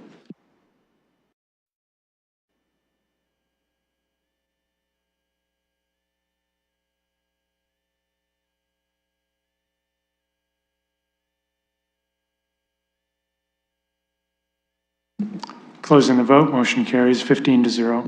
Okay, now I need a mover for the as amended motion. I'll go Councillor Ferreira, seconded by Councillor Pelosa. Any discussion on the as amended motion? Okay, I'll go to Deputy Mayor Lewis, and then I'll go to Councillor Stevenson. Thank you, Your Worship. I just want to rise and take an opportunity to thank Councillor Ferreira for the work he's done addressing this over the last few days. This is the second time a situation like this has occurred at Soho. There was a similar problem last year that I was involved in helping address. This time, we were able to involve Councillor Ferreira right at the start, and he's taken the ball and run with it and brought this back. I'm happy to second it and appreciate the work, because I know he worked over the weekend and through yesterday to figure out all the fine details to get this done.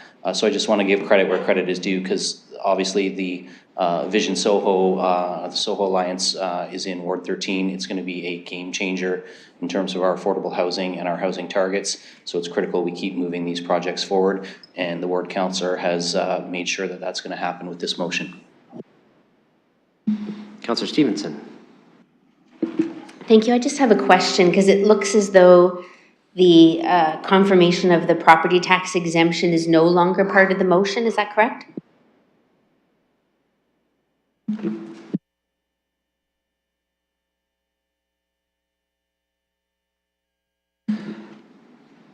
So the motion is as it's read. If there's a question about that, we can have our staff who worked with Councillor Ferreira confirm, which I'm going to look to now. Mr. Mathers, go ahead. Through your worship, so the component related to the tax exempt status, in our mind, and what we're really focused on is getting those units. So there might be other reasons beyond that why they can't provide it, the total of 41 units. We provided in this language is they have said that with their current funding and this additional funding, they can provide the 25. If they're able to provide those additional 16 units, then they'll be able to access this funding. Beyond that, if it gives more comfort, that can be added in. However, there could be a number of different reasons why they can't provide those additional 16 units, and either way, we can have the flexibility with the revised recommendation that you have before you. Councillor Stevenson. Thank you. My question was around in the original motion for B, it said that be authorized to release the remaining funds for soils and grants as outlined in the contribution agreement on confirmation of property tax exemption. So I just don't see that in this new motion, and I'm wondering why that's come off or what the possible risks are to taking that off. Mr. Mathers. Through the chair, there are no additional risks of removing it. The agreement requires them at this point to construct 41 units, and we would provide them the full amount. This change allows for them to provide a smaller number of units, and we'd have to go back and make those adjustments to the agreement and provide an increased amount to them. It was very important in the previous version to be able to include that because we didn't have a differential per unit value that was being provided to them. It was $42,000 for every single unit. Now that we have this differential and if it's spelled out in the resolution, it makes it so you don't need to have to incorporate that other portion of the original recommendation. Councillor Stevenson. Okay. Any other questions or comments? So this is on the as amended motion now for full approval. We'll open that for voting.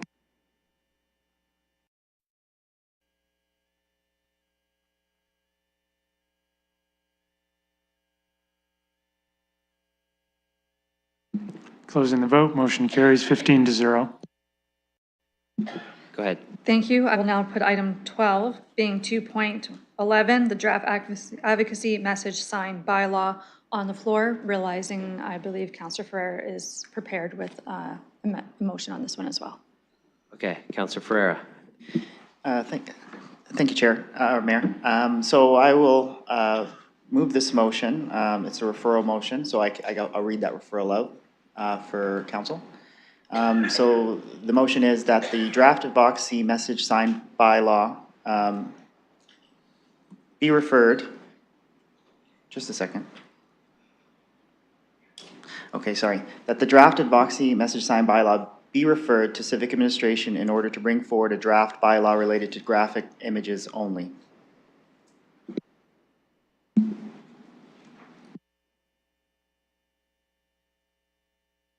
Yeah, so this is a slightly different motion. This is a referral motion. So this is a motion to refer back for that purpose. We'll add in kind of all the it being noted clauses to it as well, so that they're taken care of. That's moved by Councillor Ferreira. Is there a seconder for that?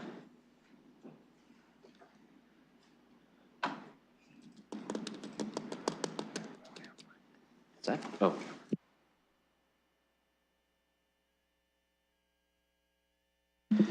Okay, no seconder for referring it? Okay, then there's no referral, Councillor Ferreira. So we're back to the original motion, which is the committee's recommendation, which colleagues will see before. I'll look for speakers on the committee's recommendation.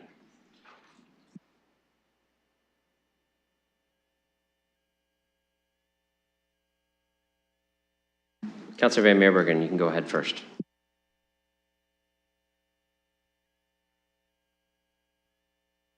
Thank you, Mayor. The fact is, when it comes to this, and this came before us not that long ago, and some of us spoke to it then, but the fact is that those who are protesting for their point of view have very deeply, deeply held beliefs, and they are quite entitled under the Charter of Rights and Freedoms to express those beliefs. And yes, that includes signs with graphic images. We happen to be so privileged to live in a nation that is a free society, a democratic, modern society that allows this full breadth and scope of a variety of speech, a variety of expressions. And to ensure that stays with us, it's enshrined in the Canadian Constitution. And we have to be so careful that we don't inadvertently start stripping away some of these rights and landing ourselves into protracted court action. Living in a democracy is sometimes hard. We have to see and hear things that we find distasteful, we don't agree with. But in the end, that's what being in an open, free society is all about. And we have to cherish that. No matter what side of this debate that you're on, you must be pro-speech, pro-expression.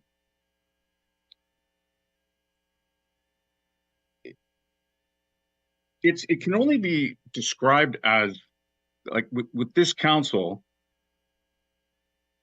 these protesters, these people who are putting forward their beliefs and their views have been doing this for decades in London. They're not violent. They're very peaceable. They don't interrupt traffic. So even going down the path of trying to limit, so many centimeters for a sign, can't do this, can't do that, is in of itself a restriction on expression, a restriction on speech. So let's not poke the bear and continue to poke the bear. The bear, of course, is the Canadian Constitution, the Canadian Charter of Rights and Freedoms. Let's stop poking that bear. And the best thing we can do is simply vote down this motion. It's not like this happened last night. This has been going on for decades. And now we're trying to figure out how we can kind of restrict them in some fashion.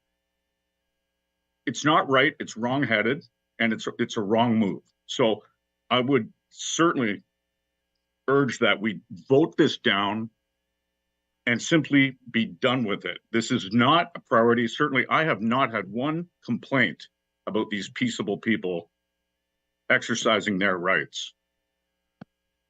Thank you. Councillor Ferreira. Thank you, Mayor.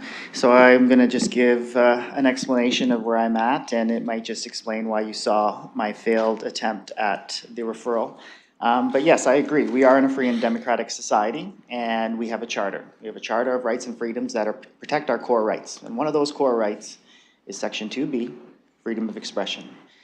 However, speech is free, and it is supposed to be able to, go out and people are able to express themselves. But there are some types of speech that can be harmful. And that's really kind of the whole focus on this. Now, the first bylaw that we saw, or the first report that we saw in the graphic images, I wasn't really too happy of that because I saw that it didn't minimally impact Section 2B of the Charter. So that's why we sent it back. We had another bylaw come through. That was the advocacy messaging bylaw, which was a content-neutral bylaw. Really well thinking out of the box. I really appreciate the thinking that the staff brought through. But I still have my fears with that because the content-neutral approach has no content. And it really focuses on, as the last councillor that spoke, the size of the signs and the locations of the signs. And when you have no content, in my opinion, that is synonymous with all content. So we are trying to minimally impact the freedom of expression with Section 2B, but with the draft advocacy messaging sign bylaw with the no content, which means all content, in my opinion, we are maximally impacting the charter. And that was my fear on that. So that's why you saw my last referral to push that away, because I just thought that that just opens up way more cans of worms that we were looking at. We wanted to open up one can of worms and look into that. This one opens all of them. So this is why you saw what I brought through. I respect the charter fully, through and through. This is why I have really been diligent on this work, on this item alone, because I wanted to ensure that we are going on the right path to ensure that people are able to express themselves as freely and as openly as they can, but also to create that safe space for people who are already making decisions when it comes to this bylaw that is life-changing decisions. So we want to ensure that we don't have factors outside of within the home when someone has to make a very tough choice to also really kind of drive that in. So that's why you saw what I brought before. And this is a motion to refer back to staff to make it better, because I'm still not necessarily happy with the way that report was with the graphic images bylaw. So that's what the intent is. So the way the motion is, with the referral or with the recommendation from the committee, I'm not happy with that. I do want to still continue looking into seeing how we can make the graphic images bylaw a little bit better. So I'm not sure how to do that, if we can, I don't know if we can split that vote. But that's, that's the position. That's why you saw the referral come through the way it did. In the end, I would ultimately like to refer the entire thing. I do have a backup motion. I don't know what the appetite of council is on that, because I did see that no one wanted to second my first one. So maybe I shouldn't put that referral on, but I do want to see this motion have a little bit more work, because we're on the right track, we're just not there yet. So if you can split it up, I would appreciate that. I would like to vote on one part and vote down the other. Just give me 1 second, Councillor.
Okay, so I'm just going to correct a small error I made procedurally.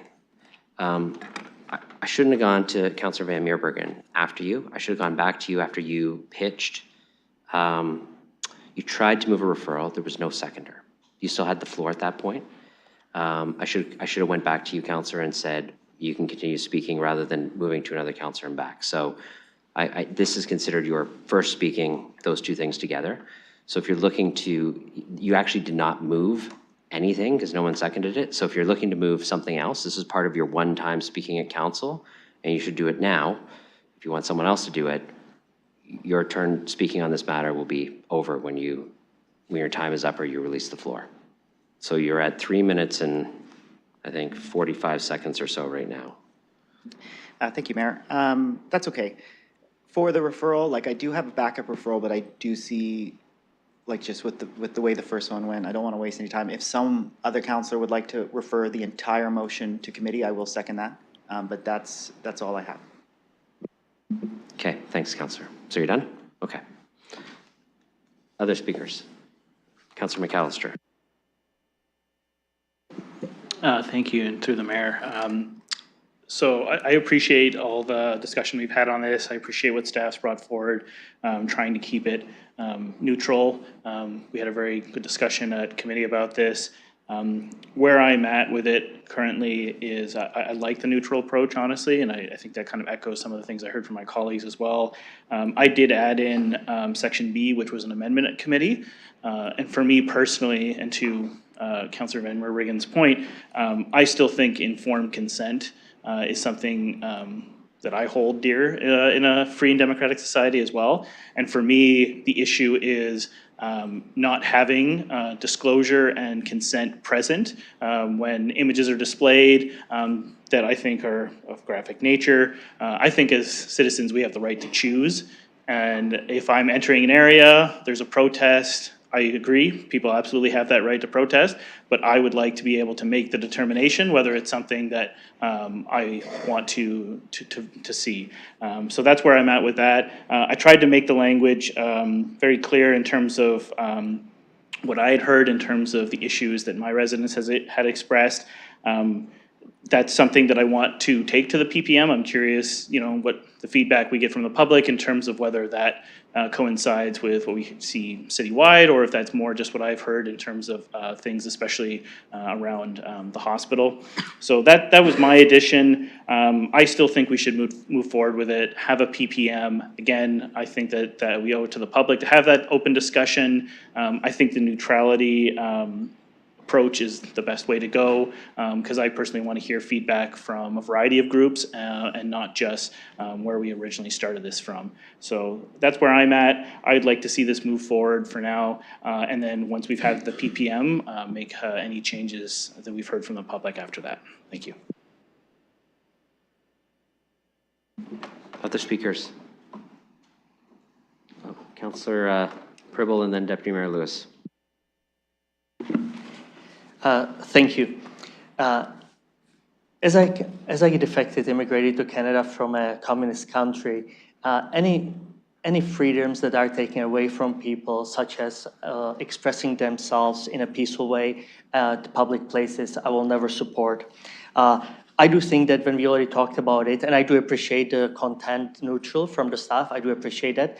But in the meantime, I heard from some other councillors that there should be certain exemptions. And then when we get to the exemptions, I think we are not on the right track, we are on a very wrong track. I do think if I look at currently our bylaws in terms of enforcement, I really do think that we all know that our enforcement is already stretched, and this one would be even more challenging to it. What we hear from other municipalities, that they are going through certain legal issues, and I think that there will be, again, additional work for our staff and additional expenses as well. I don't believe that this is a municipal issue. I really don't believe so. I think that we are already how much time we have spent on this so far. And I don't think this is the issue we should focus on. And I know it was already stated here, but I really don't, in terms of our top priorities of this council, when we were door knocking or during these times, during the last year and a half, this has never been on top of the list. So I will not support it. I don't support it at this committee, and I hope the reasons I listed, please do keep that in mind when it comes to voting, and I hope that you are not going to support this. And let's really, after so many hours already spent and so much effort, if you look at the future, not a municipal issue, other municipalities who have agreed to certain similar or same, they are going through legal issues, additional expenses, enforcement. Please keep this all in mind in the big picture, and I hope you will not be supporting it, and we'll finally put this to bed, and we are going to focus on the things that 500,000 of Londoners want us to focus on. Thank you. Deputy Mayor Lewis. Thank you, Your Worship. So I rise today having been on this issue a long time.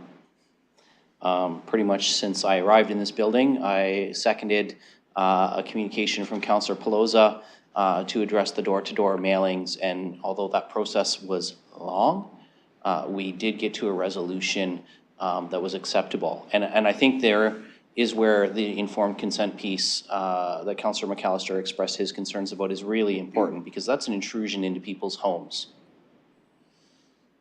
I have read the in-camera reports. I'm not going to speak to what's in them, of course, but I will say that based on what I have read and based on where we are in this discussion today, I'm not prepared to go any further with this. I think that there are a number of serious legal considerations at play.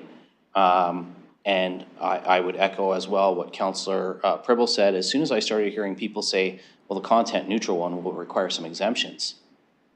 Well, then it's a bad one to start with. If we have to start exempting something on day one, then that's not a road I'm prepared to support either. So I was very supportive in dealing with the door-to-door mailings. You know, and Councillor Plaza and myself actually had asked for some billboard and other signage updates that was left over on the agenda from the last council, and then this council picked it up through Community Protective Services, asked for more.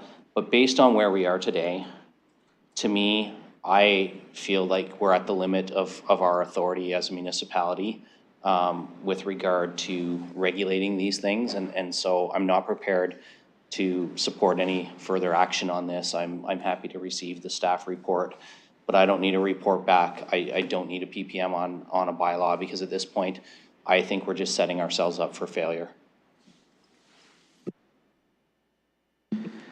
Councillor Hopkins. Yeah, thank you, Your Worship, and I will be supporting the recommendation coming out of committee. And I too have been around with the conversation when it came to the door-to-door flyers. And yes, it was a long, drawn-out conversation, but I think it was an important conversation to be had in the community. I presuppose the outcome. And I think that's what we're doing here, and I would rather have the process unfold.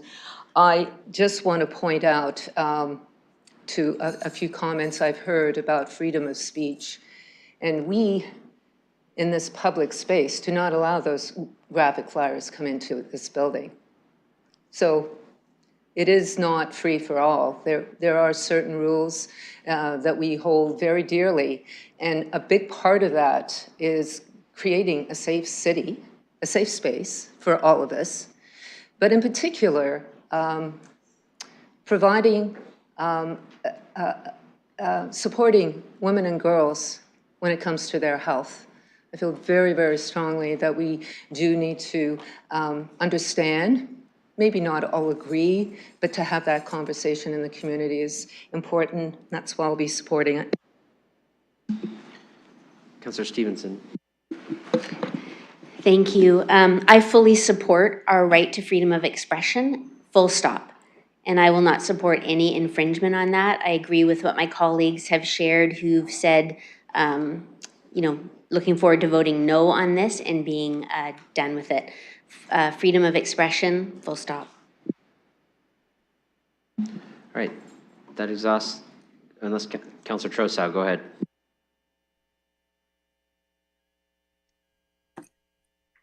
Thank you very much. I'm going to be supporting the ability of the public to come to a public participation meeting and give their views. I think there are a couple of different ways we could be doing this.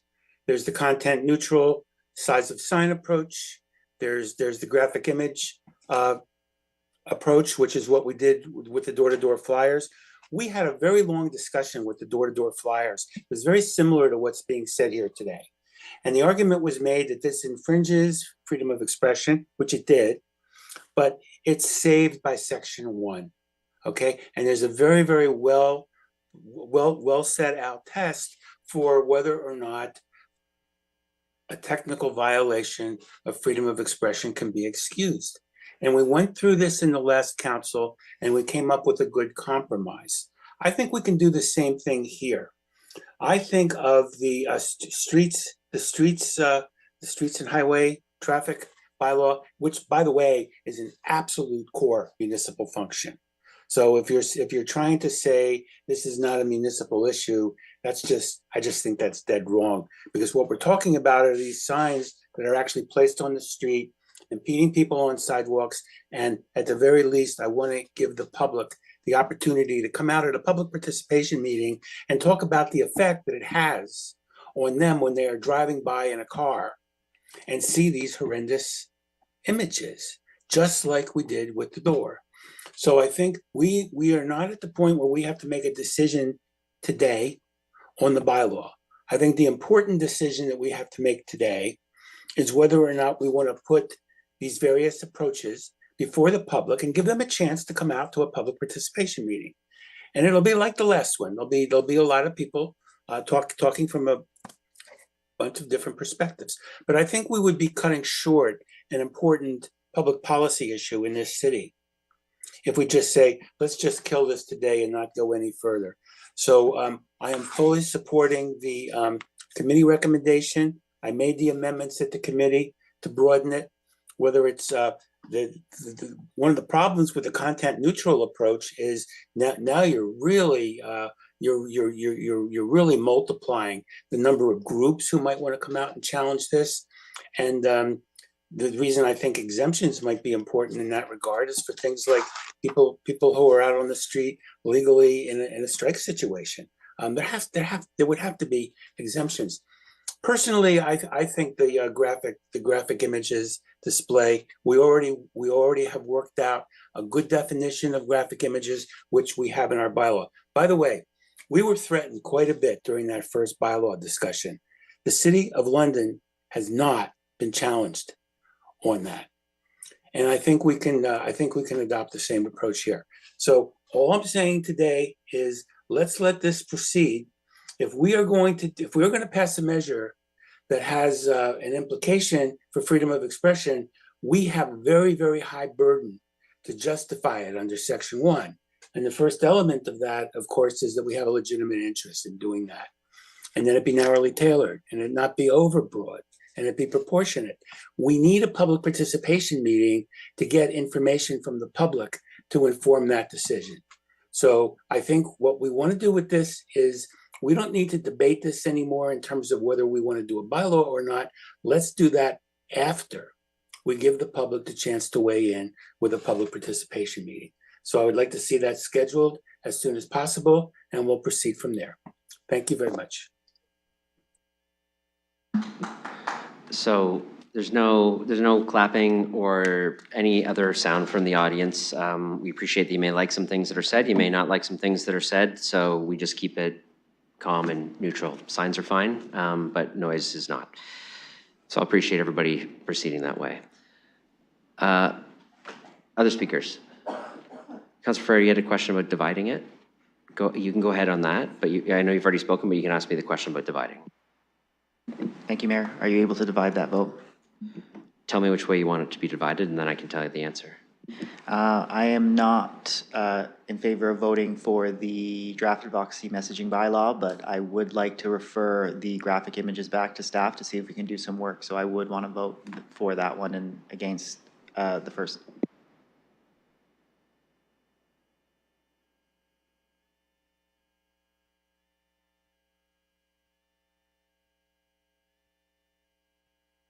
Yeah, I don't think I can let you divide A and B because they're inherently linked the way the committee brought it forward. It seems like B refers directly to content within A.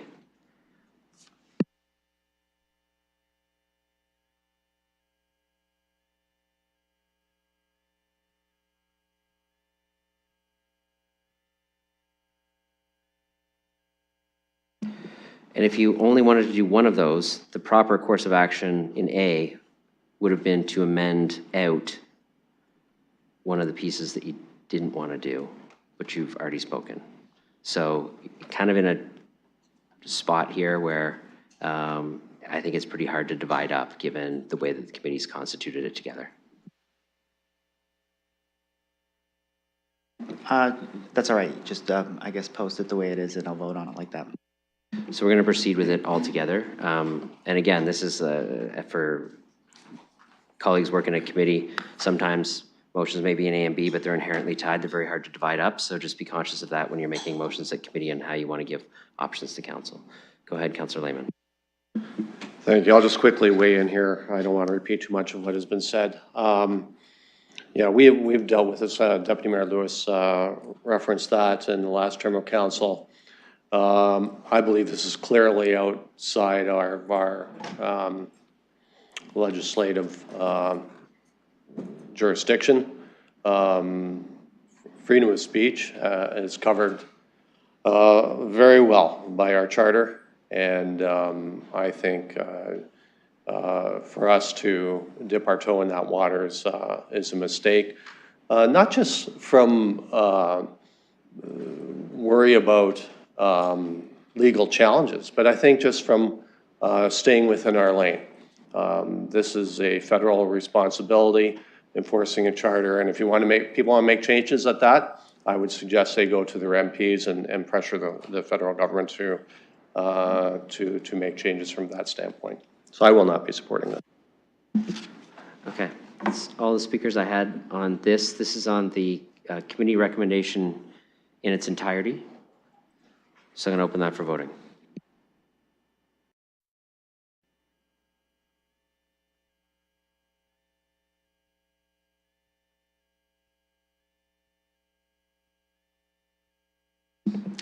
Closing the vote, motion fails 5-10. Okay, back to Councillor Ferreira on the committee report. Thank you, Mr. Mayor. So that leaves us with item 13 that was pulled. That's the renovation license and relocation bylaw changes. Public comments received to date. Okay, so that's on the floor. This is item 13, 3.1, the committee's recommendation. I'll look for speakers to that. Go ahead, Deputy Mayor Lewis. Thank you, Your Worship. So I asked to have this pulled. I supported the bylaw, the draft bylaw that staff brought forward, which is Section A of that. Two amendments were made at committee, clauses B and C, which I don't support, and I would like those to be called separately. Although they can be called together, I would like them called separately from A.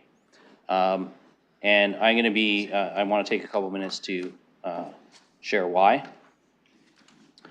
I think that in Part A, licensing for a renovation that requires an N13 is absolutely not only within our ability as a municipality, because we issue all kinds of licensing, business licensing, we do building permits, all those kind of things. It's very clear we can do this. And to me, it is also something that's fairly clear cut in terms of getting an engineer report, sign off, submitted, the permit gets approved, the fee gets paid, they can do the renovation situation, renovate the apartment. The tenant still has the rights under the Residential Tenancies Act in Ontario to return. They do have rights under the Residential Tenancies Act for seeking out alternate accommodation or top-ups, but that is within the Residential Tenancies Act. Yes. And that is where I struggle to see how, as a municipality, we can operationalize and enforce decisions with some level of expertise under the Residential Tenancies Act. I really think that that is the purview of the Landlord-Tenant Board. When we start talking about alternate accommodations, I've heard colleagues and members of the public suggest, you know, it needs to be in the same neighborhood. We have a 1.7% roughly vacancy rate in our community right now. There may not be anything in the same neighborhood. But that doesn't mean that the renovation might not still be necessary. So we have, obviously, I understand why people on the tenant side want this, but there's also the flip side of the fact that we need to allow renovations sometimes to happen. Not always. There are a lot of bad faith ones, which is why we have the bylaw in front of us in the first place. But the report we had from our staff provided a cost. It's not zero, but I'm happy to support that because I think it's a good investment to start licensing these things and have our bylaw beefed up on that. But what the report didn't cover, and I know this is a report back, but what are the additional costs and where are we going to find the expertise to start determining whether the alternate accommodations are adequate enough to meet the threshold under the Residential Tenancies Act? That really is for the Landlord-Tenant Board. And when we start talking about in Clause C, reporting back on how we can apply this retroactively, I don't need a staff report back. I don't need to go in camera for legal opinion. I know from my own experience, when we start to try to apply things retroactively, we put ourselves on a very slippery slope to having the bylaw quashed entirely, because you can't, in fairness, start applying things in hindsight to things that have already happened. You know, we just talked about, and we didn't move forward with it, but we just talked about a graphic sign bylaw. We couldn't retroactively apply that to some of the offensive signs that I saw along the parade route for Pride on Sunday. Nor should we try. We can't go back and fine people for those signs if we had approved a bylaw like that retroactively. And I think that same principle applies here. So I'm very supportive of Part A. I recognize it's not as far as Acorn and some of the tenant advocates would like us to go, but I think it is a step in the right direction. I think the B and C, however, are overstretching our ability as a municipality to address, and so I won't be supporting those. Okay. Before I look to other speakers, I just have my own question for staff. Since there's a request to divide this up, and maybe Mr. Mathers, you can help. Our understanding currently, unless we're wrong, is A, and all the it being noted, particularly the one that refers to amendments brought forward, those are linked. Like that it being noted is referring to A, not B and C. If that's the case, I can do A and all the it being noted, and then I can do B and C separate. But I want to make sure that the first it being noted isn't referring to things in B and C. I'm unclear on if the committee added that. Through your worship, you are correct. Okay, so A and all the it being noted can be moved together, and then B and C separate. Okay, I just preparing the division while we have the debate. Other speakers to this particular item? Yes, Councillor Ferrer, go ahead. Thank you, Mr. Mayor. So we did some good work, in my opinion, at committee with these extra clauses. I do fully support A. That is the staff recommendation, and I thought that was a very good step. For the temporary alternate accommodations, you know, we do see that some of our peer municipalities, Hamilton specifically, they have enacted and put that into force and effect. So it does seem to be something that we are able to do within our discretion and our jurisdiction. And I would also comment to, you know, a lot of renovations that you see, there's a couple of aspects that I see that would still support this. And there's the, you know, a landlord can renovate around a tenant. They can do work while a tenant is in place. It's very rare that you will see such a severity to the condition and the standards of the unit that someone would be in, where they would have to vacate. And usually I would see, in the past, if you look to the property inquiry system, you can see some of these, if you know the story behind them, but you can see that these renovations are done very quickly. So if there is an N13 where someone would have to leave, that would be a very temporary, short-term thing, where only the issues that are really in the face of it all, that are actually pushing a tenant that has to leave to do that work, it's a short-term thing for the most part. It would be very rare that you would see it go over a year. You do see some landlords who are using just the way legislation is right now, extending that and then adding in a whole bunch of other things, you know, with the mindset of, while we're here, we do have to replace that big hole in the ground, but we might as well do all the baseboards, do the paint, let's do up the bathroom and all that. And that's really not what we want to see, because we want to keep tenants in place. On top of that, with also being able to work around, a lot of landlords do have extra units, sometimes in the same building, that they're serving N13s to prospective tenants that they want to terminate the tenancy for. They can move a tenant from that one unit to the other unit in the same building. That minimally impacts the tenant's grievance in that situation. So there are these cases. Oh, and I would add, there's insurance policies that you can get as a landlord that will cover the temporary accommodation. You can have an insurance policy where you're paying your premiums, and it will cover situations like that too. So there's all these little aspects that you can kind of account for, which is why I would be supporting Part B. For Part C, I do have the same concerns as the Deputy Mayor of applying anything retroactively. I do know that that is probably a hard thing to do, if something that we can't do altogether. But I would point out that both of these extra items on that original motion is a report back to see if it's something that's doable. So we are still researching and seeing if we can do the things that you see in this motion. So I'm going to support this full motion as it is. I would also point out that I did hear on some other items that we spoke to, London has 500,000 people. They want us to focus on specific things. One of these, this specific item right here is amongst the top category of where Londoners want us to focus on. We just gave $1.8 million to the ARC for the last item to extend through the year.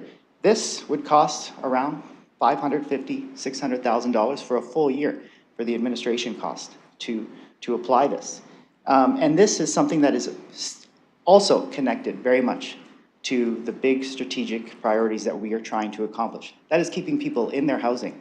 With our work on health and homelessness, we have one side where we're trying to help people who have lost their housing already, but we're also trying to stop the bleeding where it's at. This is what this motion does. This stops people from becoming homeless. This keeps people in their house. It is the cheapest, the most effective way as a municipality when we're speaking it financially speaking, and it also reduces the stress and anxiety of our Londoners. We want our Londoners to have confidence that they're able to stay in the place that they're at. We want them to enjoy their lives. We don't want them to be worrying about this. This motion is probably one of the pinnacle pieces that's going to come out of this council, the way it is right now. So I would strongly ask you to support this at this moment and support it through as we get our reports back. This is going to be the keystone of this term. Okay, other speakers. Councillor Cuddy, go ahead. Thank you, Your Worship, and through you. When Deputy Mayor Lewis and I put the motion together months ago, we did it because there really wasn't anything in place protecting our tenants in the city. And I look up to some of my residents on Webster Street, and I see them in the gallery today, and they know what I'm talking about. But since that time, Your Worship, this motion and now this bylaw has given a great deal of protection to people. And I've been told that it has. And it's already started to have an effect, and it's not even in place yet.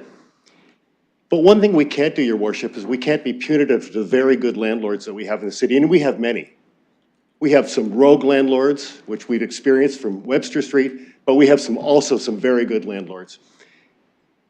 And to the point that Deputy Mayor Lewis mentioned, we have to be careful that we don't infringe on the good landlords, that we don't hurt them while we're trying to control those that want to be punitive to our tenants, to our citizens.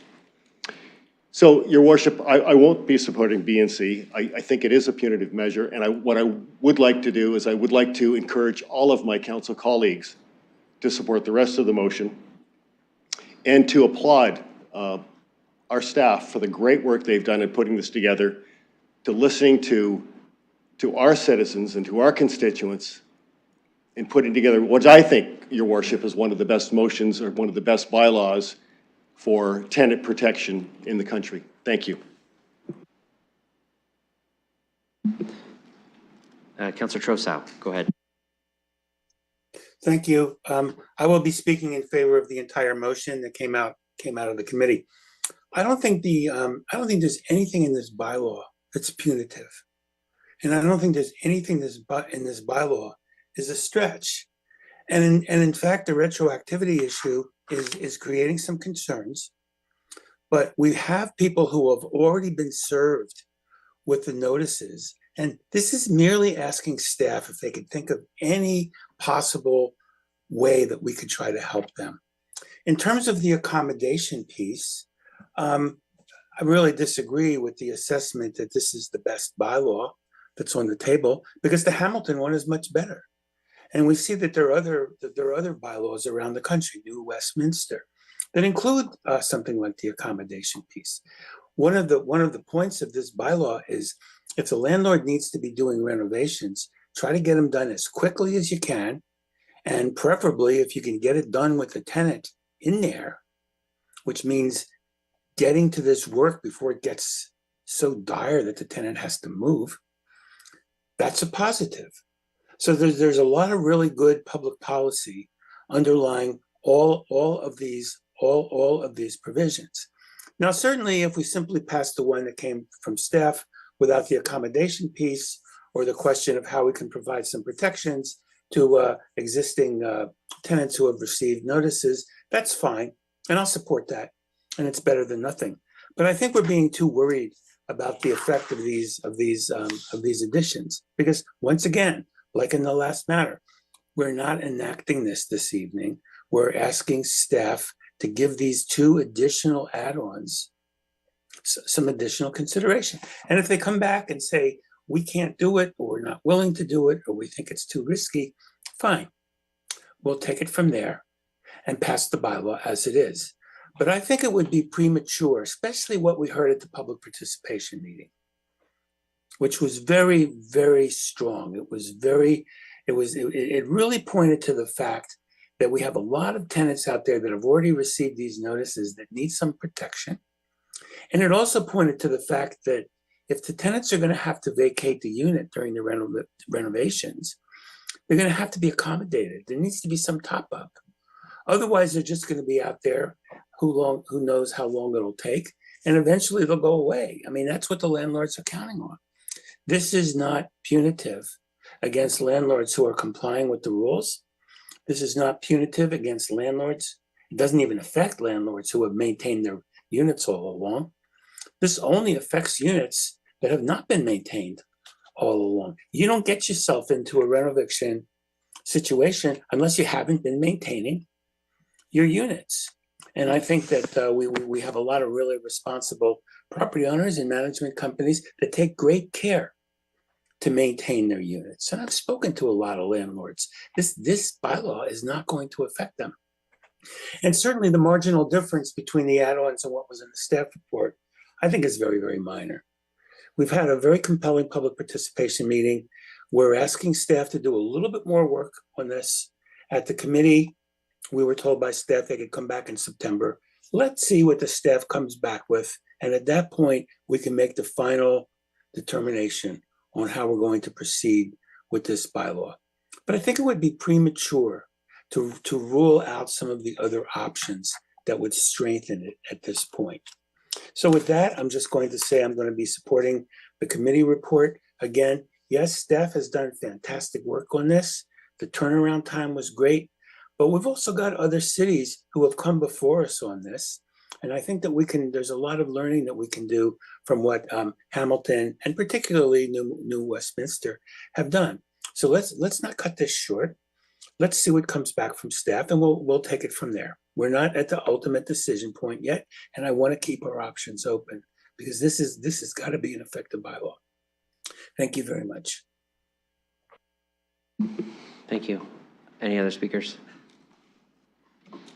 Okay, what we're going to do is we're going to do A and all the it being noted, then we're going to do B, then we're going to do C. There'll be 3 separate votes.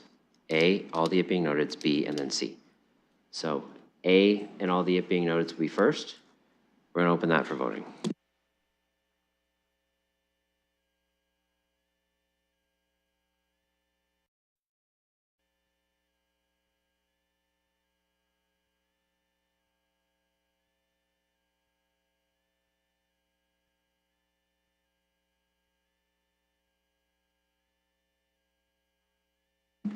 Councillor Trosso. I'm not getting my screen. I'm voting yes. Noted. Thank you. Closing the vote. Motion carries 15-0. Okay, same. Oh, Councillor Rahman, go ahead. Thank you. We're on B next. Thank you. Yes. So I'd like to provide some comment on B. I believe that what we've received from the community with respect, Acorn and other groups, with respect to why B is so important, is really key to this conversation. Part B offers, and right now it is direction to report back. So to explore further, give us some report back on the possible temporary alternate accommodations. This piece to me is really key because I think ultimately this is how we ensure people are not displaced while these renovictions are taking place. And if without that part of this bylaw, I agree that think it will lack teeth, and therefore we will not be able to move forward in the way that we need to. Right now, what we've got in front of us in Part A is great. It gives us, more, I'll call it red tape. I don't know if that's the right way to say it, but administrative work, we'll call it, sorry. It gives more administrative work to be able to go about doing these types of renovations, making sure that there is a professional report saying that a displacement is necessary to do said renovations. But the challenge here is, where do these folks go? And how do they find a place that they can go to, that they can afford, or is comparable in terms of the cost, especially in this tight housing market that we have right now. So for me, B is essential. And if we don't even look at the options associated with B even further, I think we are putting in perils the work we're doing on A and the good work staff have done. So that's why I'll be supporting B. Councillor Hopkins, you haven't spoken yet either. Go ahead. Thank you, and I appreciate the councillor's comments going before me, and I don't want to say the same things, but to me, this is B. This is what will give the teeth to our bylaw, and I am so thankful that I was able to attend the public participation meeting. If you were there, or if you viewed it online, you could see and hear the importance of this clause for it to work. This is a report back. That's all we're doing, that's all we're asking, and I would really encourage each and every one of us to ask for this report back. We heard loud and clear from the community the importance of this clause, so I definitely will be supporting it. Okay, that's all the speakers I have. We're just on B right now. We're gonna open this for voting, B.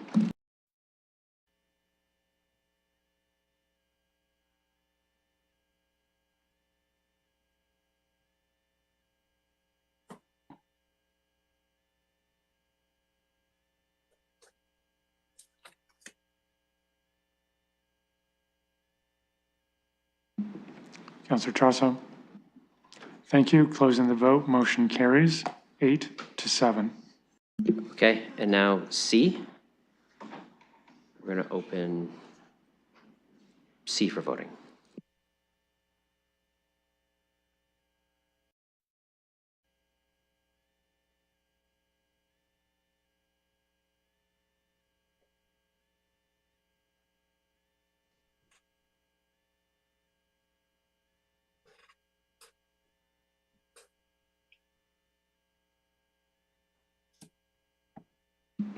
Councillor Stevenson. Thank you. Closing the vote. Motion fails 5-10. Okay, Councillor Ferreira. Thank you, Mr. Mayor. That leaves us with the last item pulled by the Deputy Mayor, item 14, 4.1, Councillors H. McAllister and D. Ferreira, City-Operated Long-Term Care Facility, Dearness Home.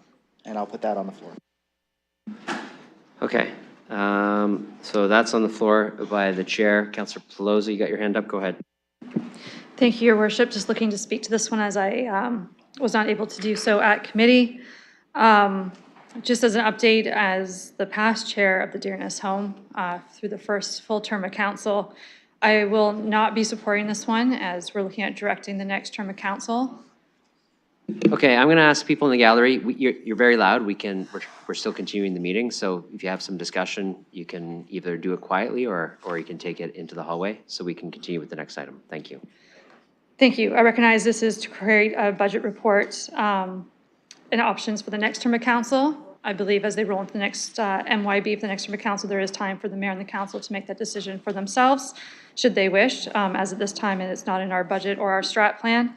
As it was last term on council, just to let all councillors know that at AMO, we did have the opportunity to speak to the Minister of Long-Term Care. We did, realizing Dearness is a lovely, well-run city facility, and we do have an excess of property in that area. We did make a high-level pitch for a campus of care, realizing we do have Londoners in need of housing, that they could live in assisted living, then move on through the stages as they need.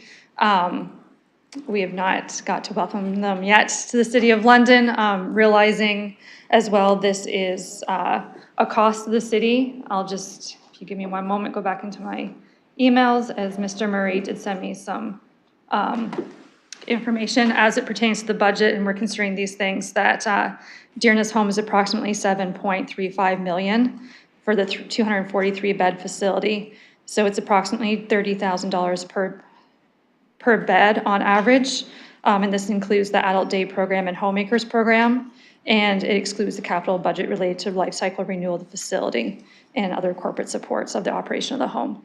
So it is not a revenue generator, which is fine. We are legislatively required to operate a long-term care home, or have one in the city rather, in support of the great work, but I won't be able to support this at the time, as I do believe it's direction that should come from the next term of council once elected.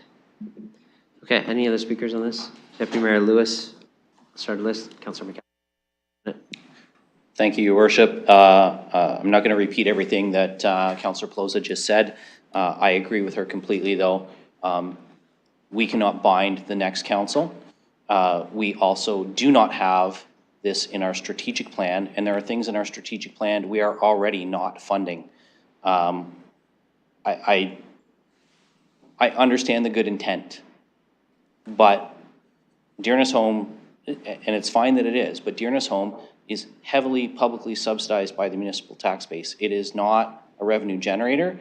It is actually a cost. And we're talking about expanding Dearness Home. That comes with an expanded cost. And as we've heard Councillor Pelosi say, we've already made an offer to the province and they haven't taken us up on it.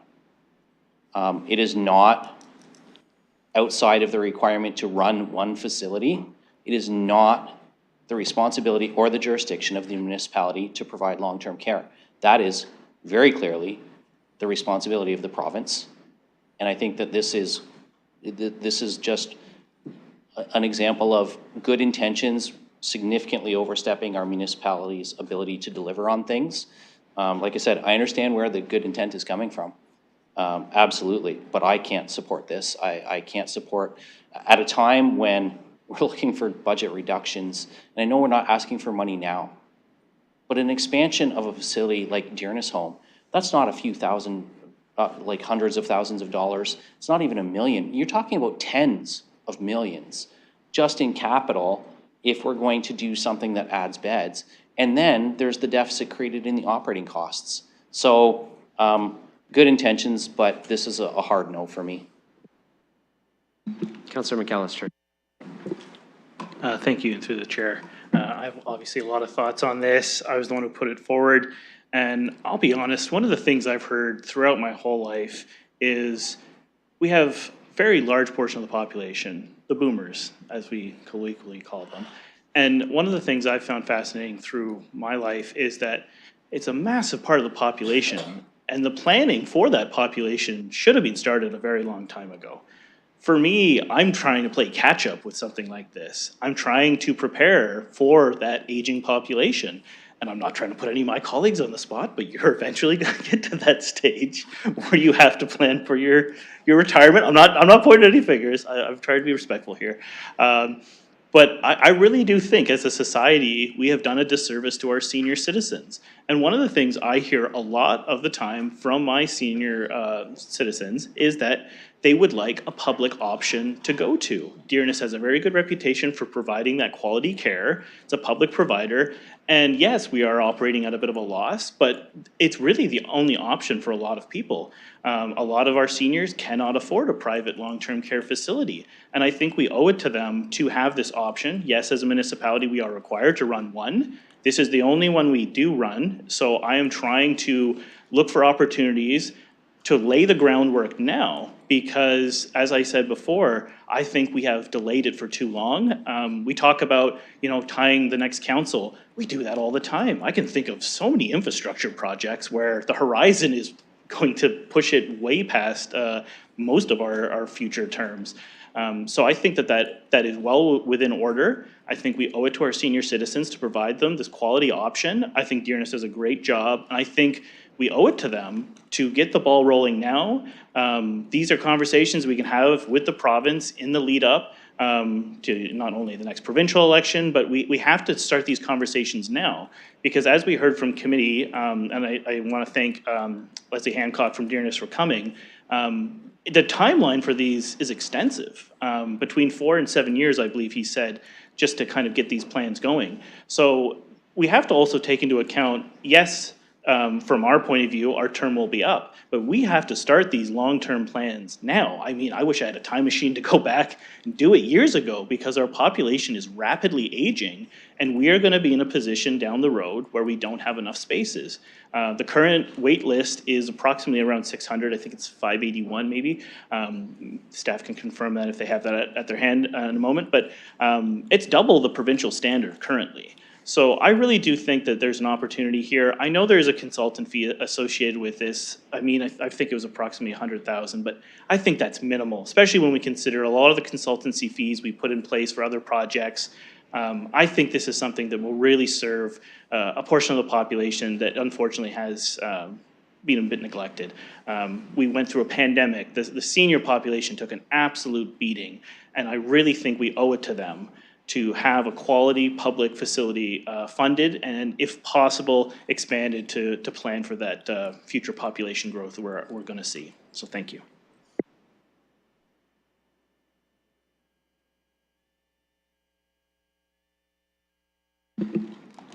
I have Councillor Trousseau next. Sorry, go ahead. Well, thank you, Councillor McAllister. You said very eloquently many of the things I wanted to say. Really important point. We really need to start planning for this. We should have been planning for it a long time ago. One of the main points I want to make in support of this motion is people need a public option. And I wish we weren't in such a situation where the private sector has so many questions being raised about it. Clearly, Dearness is a leader in terms of providing quality service. And I think that we need to do is this council, we need to do everything we can to push Dearness along so they can take the next step, which really is going to be something that comes up. We boomers, I'm a boomer, I'm a middle boomer. I'm not an early boomer. I know I look a little bit like an early boomer today, but I'm a middle boomer. We're a pretty resilient group. And I know a lot of people would really like to stay in London, and people don't have the means to be able to say, well, I'm going to live another 5, 10, 15 years, and I'm going to be able to make those payments in a private house. People don't have the ability to do that. People just don't have the ability to do that. So I want to make it really clear that I talk to a lot of seniors.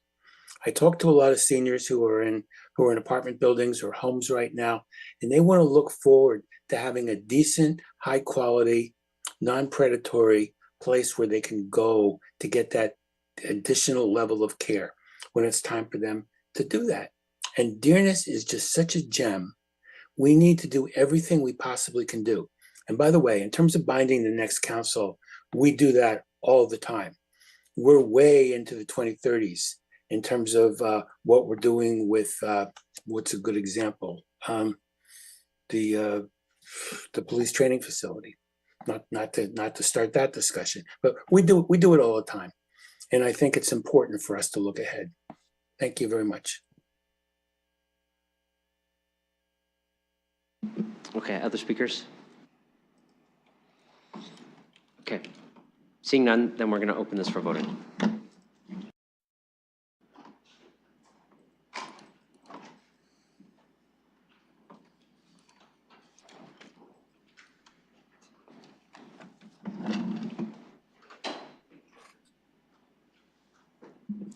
Councillor Trousseau? I vote yes. Noted, thank you. Closing the vote, motion fails 4-11. Thank you, Mr. Mayor, and that concludes the 9th report of the Community and Protective Services Committee. I will be leaving the meeting. All right, thanks. I'll go to Councillor Hopkins Next for the Civic Works Committee. Yes, I'd like to present the 10th report of the Civic Works Committee. I have been asked to pull number 8. Okay. And I have heard from. And number 11? And number 11. Yep. Okay. Anything else? No, I would like to present the report. We approved a number of consulting engineer reports. We received the mid-year green bin and collection program results, and we all agreed that staff did a great job, and we saw the increases going up from 40% to 60% of the green bin. Other pilot programs are to be reported still. We also did the rapid transit shelters for consultant engineer as well as the artwork. We did the school speed zone reduction on major streets, and we extended our MOU with Upper Thames Conservation Authority on the West London Dyke for Phase 9 and 13. We received a number of advisory reports and a delegation from ESACA, and you can see the added of that delegation on the report, which is 5.2, the Service London portal request. That is my report. Okay, so you moved everything except those 2 items that were mentioned. So that's everything except 8 and 11. Any discussion on the items that are before us? Okay, seeing none, we're going to open that for voting. Yes? Go ahead. Yeah, I did have discussion. Okay. Yep, we're good. We haven't, vote is not open anymore, so go ahead. Thank you. I just, on the green bin update, appreciate all the information. I appreciate the uptake Londoners have had with the green bin. I think we're off to a great start. I know that I actually had to put a large zucchini in mine the other day because I let it get too big and it's not even suitable for cooking with now. So I appreciate having mine too. My only question or comment is, I'm hearing a lot of feedback from residents about our collectors tossing the bins and the potential damage, cracked lids, cracked hinges, those kind of things. Obviously, when I hear that, I let them know if it does get broken, they should contact their counselor, including myself, and we'll get them a new one. But I'm wondering if staff can tell me what we are doing with respect to training for our collection teams so that bins are being placed back on the boulevard rather than tossed off the edge of the truck. Thank you, and through you, Your Worship. Yes, we have heard those concerns as well, and we've had a number of meetings with our unionized staff, with our supervisors, and with our teams in general about that concern. The best thing that I can ask too is that residents provide through Service London a location where there's been a specific issue so we can follow up specifically with the folks who are involved on that beat. Often when we say, please don't do this generically to everybody, most people assume it doesn't apply to them. So it's really helpful if we have locations we can follow up on, but we are continuing those conversations. It is important to us that we maintain these assets, and if people have a broken bin, please contact us so we can arrange a replacement.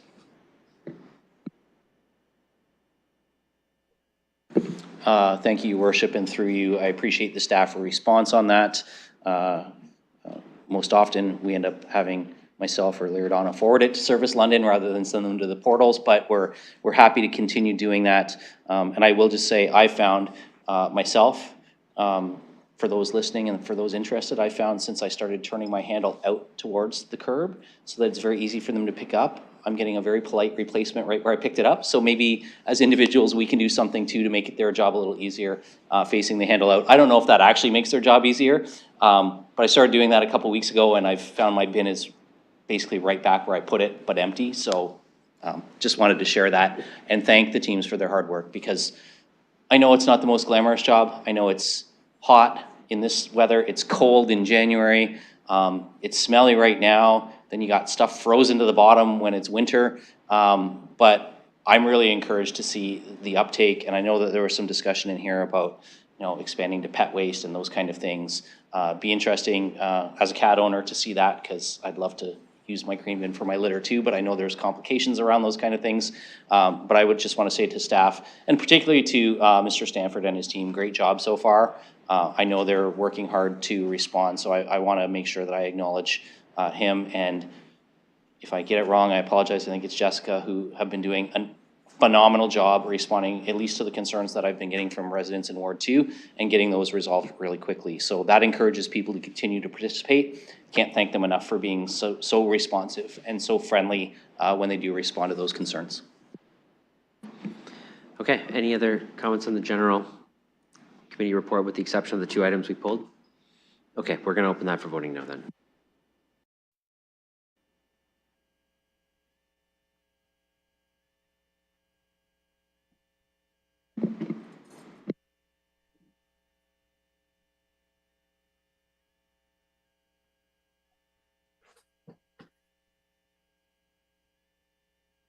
Closing the vote, motion carries 14-0, noting Councillor McAllister is absent. Councillor Hopkins.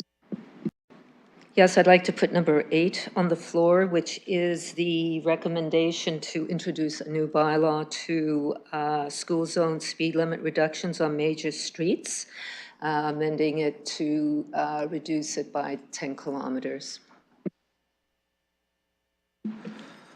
Okay, that's on the floor. I'll look to speakers. Thank you, Your Worship. I just had this one pulled because I wish to vote against it. I supported the area speed limit reductions around school zones. I supported the area speed limit reductions in residential neighborhoods. I can't support speed limit reductions on major arterial roads, particularly at a time when, quite honestly, and this is not on staff, I don't see the enforcement that justifies it. We have all kinds of problems with transportation issues in our community. I don't see spending $30,000 on signage as a valid expense at this point in time. Compliance is voluntary on this. We know, because we asked and we heard back about a year ago this time, that even if we were in a position to attain more area speed cameras, that the barrier is not us, it's the processing center in Toronto that handles the volume of tickets that come in from all over the province. So it's not like we can go out and add 20 speed cameras tomorrow to start deploying in these areas. And honestly, when I look at some of these areas, my concern around this was always elementary schools, not secondary schools, which a number of these areas are encompassing. When children when young adults, teenagers are in high school, I expect them to be able to be a little bit more aware and alert of their surroundings than I expect of a grade 3 or a grade 2 student. So that's the difference for me in terms of the school zones. I recognize that there may still be the odd elementary school that's not covered on an arterial road. I think there are other ways, PXOs, crossing guards, those kind of things, that are more effective for student safety than an area speed limit. And quite honestly, I look at my own street, and I'm gonna really specifically reference Wavell here. And again, I'm not trying to pick on anybody in particular, but the sign pollution that comes with these area speed limits and community safety zones, I'm already in a 40 zone, and then I have to have another 40 zone signage to indicate the community safety zone starts. The sign pollution on Wavell alone is terrible, and I just can't spend another $30,000 on signage that, quite honestly, I don't believe the average London driver on an arterial road is going to voluntarily comply with. Other speakers? Councillor Stevenson, go ahead. And then Councillor Trousseau, and then Councillor Mayer-Bergen. Thank you. I won't repeat some of what the Deputy Mayor said, but I do agree. And there is that thought that with arterial roads, we need to allow there to let the traffic move on those roads. It gets to be somewhere where the traffic moves along. And so I won't be supporting this. Okay, Councillor Trousseau. Thank you. I'm not going to hold this meeting up to ask staff if they could comment on any statistics that they have about dangerous situations, accidents, near accidents, deaths that occur on Highbury. Because all you have to do is turn on the news and you see it. And for us to be saying, well, there's just too many traffic signs up, just doesn't cut it for me. We need to be reducing more than we're doing here today in some instances, but we need to be reducing the speed around not just schools, but other places where people congregate. Now, I hope this passes because it's a very reasonable across the board approach. And it really just follows through on something that the city has been doing for quite a while, and that is reducing the speeds around schools. Now, if this doesn't pass, I'm just going to walk out of here. Well, I'm already walking out of here shaking my head, but I'm going to be walking out of here shaking my head even more. I just don't think it is unreasonable to ask, even on Highbury, maybe especially on Highbury, for people to slow down a little bit. And yes, I know there are going to be motorists that don't comply, but that's the case in the interior of neighborhoods too. And there are methods that we can be using to try to improve and increase the enforcement. But when I looked at that chart at the committee, I just looked at some of those intersections, especially the ones on Highbury, and I just said to myself, we've got to lower these speed limits. There's too much at stake. And whether the student is a teenager or younger than that, or whether there are too many street signs up, these are all beside the point. We need to, is Vision Zero still a thing? Or have we given that up because it's not convenient? Because it's not convenient for drivers. And the enforcement is difficult. We have to think about road safety more than we do. And this measure that came through the Civic Works Committee, while it doesn't go as far as I think we need in terms of some of these streets, it's a great start. And I hope this council will support it. Thank you very much. Councillor Van Meerbergen.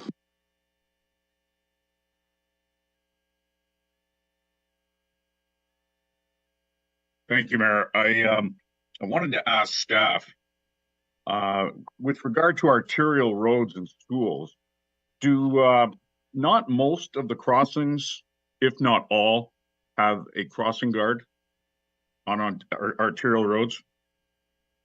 Go ahead. Thank you, through you, Your Worship. I actually don't have that information with me. I would suspect the elementary schools I know do for sure. I'm not sure on secondary schools. I don't believe so is the case for high schools. Or perhaps lighted pedestrian crosswalk? Through Your Worship, that would vary based on the location and the type of crossing required. In some cases, it might be a pedestrian crosswalk. It could be a traffic signal. It would depend on the road and the location. Okay, thank you very much. I mean, the unintended consequence of trying to slow down arterial traffic is that you then encourage that traffic to find shortcuts. And the next thing you know, they're cutting through neighborhoods, and that's far more dangerous than the free flow on a Commissioners or a Southdale. Once they get into the nooks and crannies of the local streets, that's where the kids are walking along or riding their bikes. And so it strikes me that that is not a good outcome. So I will not be supporting this motion. Thank you, Mayor. Councillor Pelosa. Thank you, Your Worship. I will be supporting this one. I will recognize that last term of council, we did do, to Councillor Trounsell's point, Vision Zero. We heard the reports of 30 kilometers per hour to those students who go to school on arterial roads, the major roads in this city. It's not their fault. That's where their school was built, and it's more dangerous for them. As a parent who had children in a school on Warncliffe, actually all the kids on school on Warncliffe, that we already know that major roads can divide communities. The children are collected from both sides to fill those schools. Some are bused, some get to walk. With Vision Zero, it's looking at the speeds at which chance is going to be a higher rate of fatalities of children when they're hit, as well as serious injury. It would help with enforcement that the faster they're going and the lower the speed limit, the easier it is to find those drivers and identify them. I realize that it's arterial roads and people are looking to go as fast as possible, regardless of the speed limit that's posted, but I will be supporting this one for those reasons, and realizing that's where the school is and it's our job to do what we can to try and protect the students. And if that's through increased enforcement and fines, if that's where we go for those school hours during the months of school, then in my opinion, that's where we're at. Councillor Rahman. Thank you, and through you. I'm not sure whether or not it's possible to look at these on a more individualized level, but I wanted to speak to two that are in my ward, and those are both on the backs of schoolyards facing onto Fanshawe Park Road. One between Aldersbrook and Dalmagary is being proposed to go down to 40 kilometers an hour. It's the back of a high school, of which I've heard many concerns around the crosswalk timing at Aldersbrook, the crosswalk timing at Dalmagary, advanced turn signals at both of those intersections, and lots of other additional concerns around needs for some traffic solutions, South Carriage, Louise, Medway Park Boulevard, Meadowlands, or Denview, Sunningdale. I could list about 50 streets that I have requests in from, and not one for this. My concern about Fanshawe Park Road between Aldersbrook Gate and Dalmagary is that there is no ability to cross the road other than those two intersections. By dropping the speed to 40 kilometers, you may actually entice more people to do just that. And if that was from a planning perspective, I've talked to our staff about this, about the new subdivision or the new plan of subdivision that's going into the corner of Dalmagary, that could support another roadway entry into that neighborhood, which would help to take some of the congestion away from Dalmagary as well as from Aldersbrook Gate right now. So I would support that, and then slowing that stretch. But without any other mitigations, just slowing the stretch, I think actually creates more challenges. Lots of students enter from the back of St. Andre Bessette, but when they do, they're typically crossing from the crosswalks, and those are where we need some interventions, not in between this, reducing it by 10 kilometers. And further up, moving Fanshawe Park Road near Richmond to 50 kilometers from 60. Again, we need a longer crosswalk. We need a crossing guard at Louise Boulevard and Fanshawe Park Road. Reducing the speed limit, I personally believe without those mitigations, doesn't help to address the challenges and concerns in the area. Thank you.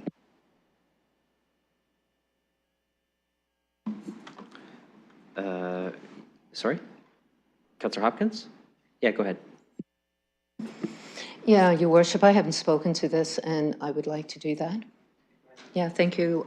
This was supported at committee. I know this has been a long wait for us to be allowed to reduce the school zones on major roads by the province. And I know that we have a number of other tools out there, like speed cameras in our community zones and school zones. That is going to continue. I would like to address one of my major issues I hear in my ward, which is cut-through traffic. That already exists at changing the speed limit on some of our major roads in Ward 9 will not change that. People already do that.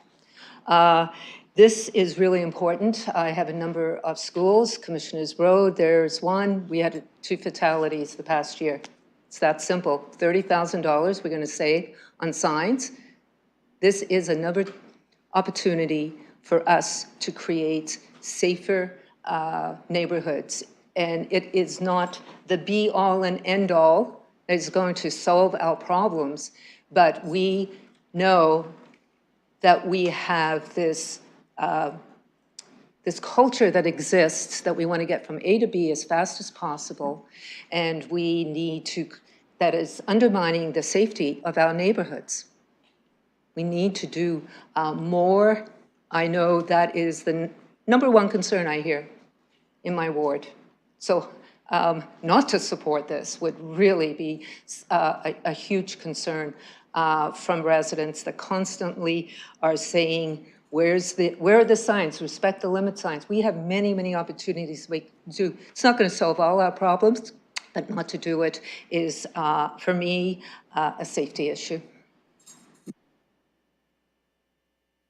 Okay, that's all the speakers I have on this. So we're going to open it for voting. This is on the committee's recommendation.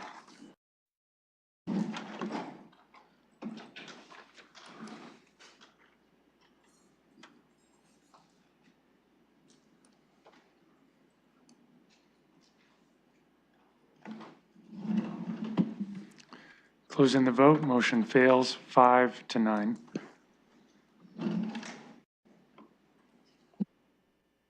Councillor Hopkins, your committee report, you got one more item. Yes, I'd like to put number 11, which is the Service London portal request on the floor. There was an added 5.2, an added motion for a Service London portal request directing staff to look at reporting on property standard violations and property naturalization violations. It was to be directed for a report back. There is an amendment that is on the floor, which is to direct a setup to request a button on the Service London portal to report possible violations of the yard and lot maintenance bylaw, including but not limited to lawns, vegetative growth, natural gardens, graffiti, inoperative vehicles, and refuse. So that is the amendment. Okay, so there's no amendment because Oh. there's a committee recommendation and we don't get to change it at council. Given the committee's recommendation is to direct a report back, and the new direction is to just do it, I would suggest just defeat the report back and then move the alternative motion just to do it. It's just much cleaner. They're actually different from each other. One is staff doing work, the other is actually just doing it. So, so I think if you leave the committee recommendation here and it gets defeated, I would look to Councillor Frank to move the basically the just do it motion. And you can speak to the current committee recommendation if you'd like. Go ahead. Thank you, yes. I just wanted to encourage my colleagues to defeat it. I had a chance to have a discussion after Civic Works with staff, and they said they're more than happy just to do it and don't need to bring back a feasibility report because they can do it. And so they'd actually just prefer to do it instead of writing a report about doing it. So I hope we defeat this, and then I can put this other motion on it. Okay, hopefully it's not going to be a big, long debate, but go ahead, Deputy Mayor Lewis. Yeah, I'm going to just echo everything that Councillor Frank just said. I appreciate her actually bringing this idea forward. Listen, I can go in and code a new button to the back end of my website in about half an hour. Now, granted, I don't have to direct it through to like enforcement and make sure that it gets into CRM and everything, but it's not that significant an amount of work, so I want to just do it. Okay, if we're not careful, staff could do it while we're having this debate. So let's, I think everybody knows, unless people have got a different direction, it's defeat this motion, then we could put a new one on. Unless there's someone who with an objection to that, I'm going to say, looks like everybody, I see lots of nods, so. Okay, so this is the committee's recommendation, which Councillor Frank has asked you to defeat, and then there'll be an alternative if that happens. So we'll open that for voting.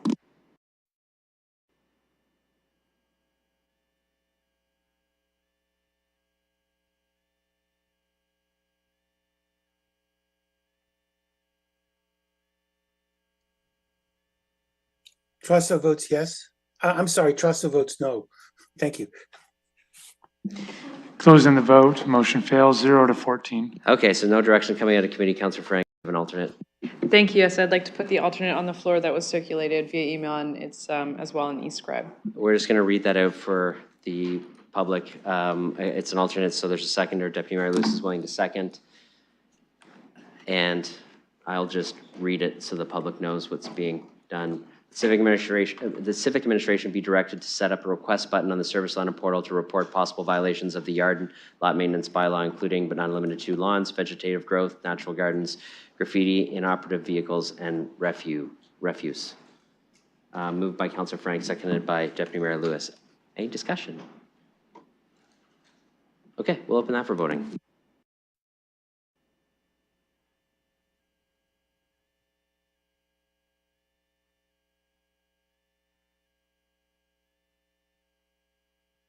Closing the vote, motion carries 14-0. That is my report. Thank you very much, Councillor. We are now on to added reports. So the 13th report of council in closed session, I'm going to say a very significant thank you to Councillor Ferreira, who's going to read it. It's not a short one, so I'll let you report out from our closed session. Thank you, Mayor. I'm happy to read out the 13th report of the council in closed session. I'm also happy that it's in 12-point font, no spacing, legal size paper, front and back. So, your council in closed session report. Number 1, offer to purchase city-owned lands, Safina Foods, Inc., part of Pine Street, that as a procedural matter pursuant to section 239(6) of the Municipal Act 2001, the following recommendations be forwarded to council in closed session for the purpose of considering whether the recommendation should be forwarded to council for deliberation and a vote in public session. That, on the recommendation of the Deputy City Manager, Finance Supports, on the advice of the Director of Realty Services with respect to the city-owned land located on Pine Street, legally described as part of Pine Street, on registered 433 being parts 1 and 2 on Plan 33R-21849, as outlined in the sketch. Hereto as Appendix A, the agreement of purchase of sale, the agreement, Appendix B, submitted by Safina Foods, Inc., the purchaser, to purchase 0.8 acres of the subject property from the city at a purchase price of $120,000, be accepted, subject to the conditions and terms below. I, the purchaser accepting the environmental condition of the lands on an as-is basis. I, the purchaser accepting the land subject to the retention of an easement in favor of London Hydro and the agreement being subject to the land being declared surplus by council.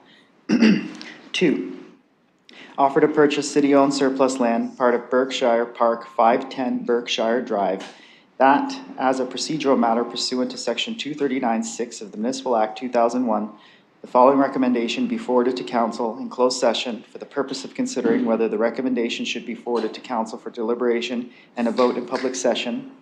That on the recommendation of the Deputy City Manager, Finance Supports, on the advice of the Director of Realty Services with respect to the city-owned land located at Berkshire Drive, legally described as parts of Block P, Plan 932, London-Westminster, being parts of PIN 084050053, containing an area of approximately 7,965 square feet, as outlined on the location map as Appendix A, the agreement of purchase of sale, the agreement, Appendix B, submitted by Sifton Properties Limited, the purchaser, to purchase the subject property from the city for the sum of $55,000, be accepted subject to the following conditions.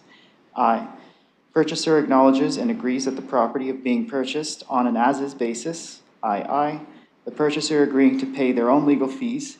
I, the purchaser agreeing to pay all expenses for preparing and depositing a reference plan, and the purchaser to utilize parks land credits in lieu of payment of purchase price. Number 3, partial property acquisition, 1001 Fanshawe College Boulevard, East London Link project. That, as a procedural matter pursuant to section 239(6) of the Municipal Act 2001, the following recommendation be forwarded to council in closed session for the purpose of considering whether recommendation should be forwarded to council for deliberation and a vote in public session. That, on the recommendation of the Deputy City Manager, Finance Supports, on the advice of Director Realty Services with respect to partial acquisition of the property located at 1001 Fanshawe College Boulevard in the City of London, further described as part of South Half Lot 7, Concession 2, being part of PIN 08105-0390 LT, more particularly described as parts 12, 38, 39, 41, 42, and 49, Plan 33R-21810, containing an area of approximately 2,201.22 meters squared or 23,693.73 square feet, as shown on the reference plan as Appendix B for the purpose of future and road improvements to accommodate the East London Link project, the following actions be taken. A, the offer submitted by the Fanshawe College of Applied Arts and Technology, the vendor, to sell the subject property to the city for a nominal sum of $2 be accepted, subject to the terms and conditions as set out in the agreement as Appendix C to the agreement, including a permanent easement in favor of London Hydro and a temporary easement agreement, and the financing for this acquisition be approved as set out in the source of financing report hereto as Appendix A. 4, property acquisition, 22 Wellington Road, Wellington Gateway Project, that as a procedural matter pursuant to Section 239(6) of the Municipal Act 2001, the following recommendations be forwarded to council in closed session for the purpose of considering whether the recommendation should be forwarded to council for deliberation and vote in public session. That on the recommendation of the Deputy City Manager, Finance Supports, with the concurrence of the Director, Construction and Infrastructure Services, on the advice of the Director of Realty Services, with respect to the property located at 22 Wellington Road, further described as part of Lot 18, Registered Plan 11, 4th Division, being west half, except Part 10 on Plan 32R30, City of London, County of Middlesex, being all of PIN 08357-0053 LT, containing an area of approximately 7,459.38 square feet, as shown on the location map as Appendix B, for the purpose of future road improvements to accommodate the Wellington Gateway project, the following actions be taken. A, the offer submitted by Jim Pattison Enterprises Limited, the vendor, to sell the subject property to the city for the sum of $705,000 be accepted, subject to the terms and conditions as set out in the agreement as Appendix C, and B, the financing for this acquisition be approved as set out in the source of financing report hereto as Appendix A. Number 5, property acquisition, 129 Highbury Avenue North, Highbury Avenue and Hamilton Road intersection project, that as a procedural matter pursuant to Section 239(6) of the Municipal Act 2001, the following recommendations be forwarded to council in closed session for the purpose of considering whether the recommendation should be forwarded to council for deliberation and vote in public session. That, on the recommendation of the Deputy City Manager, Finance Supports, with the concurrence of the Deputy City Manager, Environment and Infrastructure, and on the advice of the Director of Realty Services with respect to the acquisition of the property located at 129 Highbury Avenue North, in the City of London, further described as S7FT Lot 147 and all of Lot 148, Plan 511, in the City of London, County of Middlesex, being all of PIN 083400243, containing an area of approximately 4,585.2 square feet or 0.105 acres, as shown in the location map as Appendix B, for the purpose of future improvements to accommodate the Highbury Avenue and Hamilton Road intersection project, the following actions be taken. A, the offer submitted by Justin David Kirk, the vendor, to sell the subject property to the city for the sum of $374,000 be accepted, subject to the terms and conditions as set out in the agreement as Appendix C, and B, the financing for this acquisition be approved as set out in the source of financing report as hereto as Appendix A. Number 6, property acquisition, 1535 Dundas Street, open space and natural heritage. That, as a procedural matter pursuant to Section 239(6) of the Municipal Act 2001, the following recommendations be forwarded to council in closed session for the purpose of considering whether the recommendation should be forwarded to council for deliberation in a vote in public session. That, on the recommendation of Deputy City Manager, Finance Supports, with the concurrence of the Deputy City Manager, Environment and Infrastructure, and the Director of Parks and Forestry, on the advice of the Director of Realty Services with respect to the property located at 1535 Dundas Street, further described as part Lots 7 and 8, Plan 69, part of Hill Street, Plan 69, closed by 8517 LY, designated as Part 2, Plan 33R-7947 in the City of London, County of Middlesex, with an area of approximately 4.28 acres, as shown on the location map as Appendix B, for the purpose of a park acquisition to protect natural heritage features, the following actions be taken. A, The offer submitted by Drulo Construction Limited, the vendor, to sell the subject property to the city for the sum of $630,000 be accepted, subject to the terms and conditions set out in the agreement and as Appendix C, and B, the financing for this acquisition be approved as set out in the source of financing report hereto as Appendix A.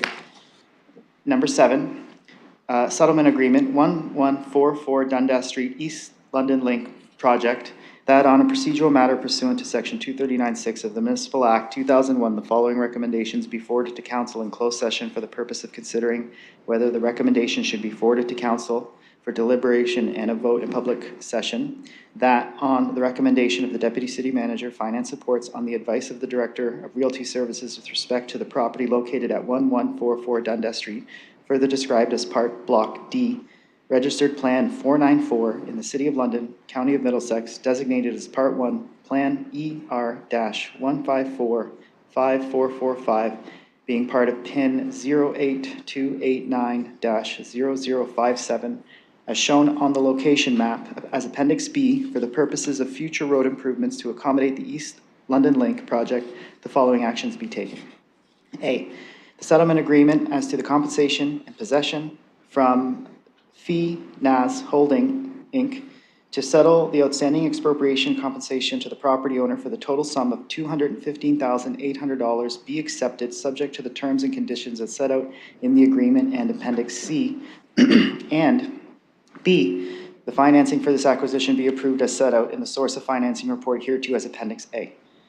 Number 8, awarding of the 2024 Queen Elizabeth Scholarships, that as a procedural matter pursuant to Section 239(2) of the Municipal Act 2001 as amended, the following recommendation be forwarded to the council in closed session for the purpose of considering whether the recommendation should be forwarded to City Council for deliberation and a vote in public session. That on the recommendation of the City Clerk and the recognition achieving the highest scholastic achievement in their graduating year, the following students be awarded the 2024 Queen Elizabeth Scholarship in the amount shown. Shu Ying Ho, from London Central Secondary School with an average of 99%, $2,000. And Adrian Starzinski from St. Andre Bessette Catholic Secondary School with an average of 99%, $2,000. That progress was made with respect to items 4.8, 4.9, 4.10, and 4.12, as noted on the public agenda, 6.8/12/Corporate Services Committee, and 6.1/9/Community and Protective Services Committee, and 6.2/9/Community and Protective Services Committee, and 6.1/13/Council. That's the 13th report of the council in closed session. Great job. Can you do it in less than 5 minutes next time? I'm just kidding. I'm just kidding. So you get to stand because you're presenting the report, Councillor. After all that, you get the bonus of standing. We're going to do this in 4 votes. And I'm going to look to councillors who may want to declare some interests. The first vote will be, actually the councillors can declare their interests now and then I'll divide the votes. So Councillor Rahman. Thank you. I'll be declaring a conflict on what I believe is item 6.3 in the CSC report, as Fanshawe College is my employer. Councillor Cuddy.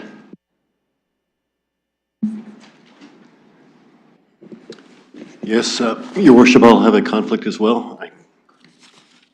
Yeah, 6.1 CSC, I believe. Thank you. Okay. And that's it. So how we're going to do this is we're going to present this in 4 separate votes. First vote will be the item that Councillor Cuddy declared on. Second vote will be the item that Councillor Rahman declared on. The third vote will be everything else with the exception of the Wellington Gateway or East Link items. And then the final vote will be all of the Wellington Gateway or East Link items in case colleagues want to vote differently on that. That's how I'm going to divide them, if that's okay. Councillor Van Meerbergen?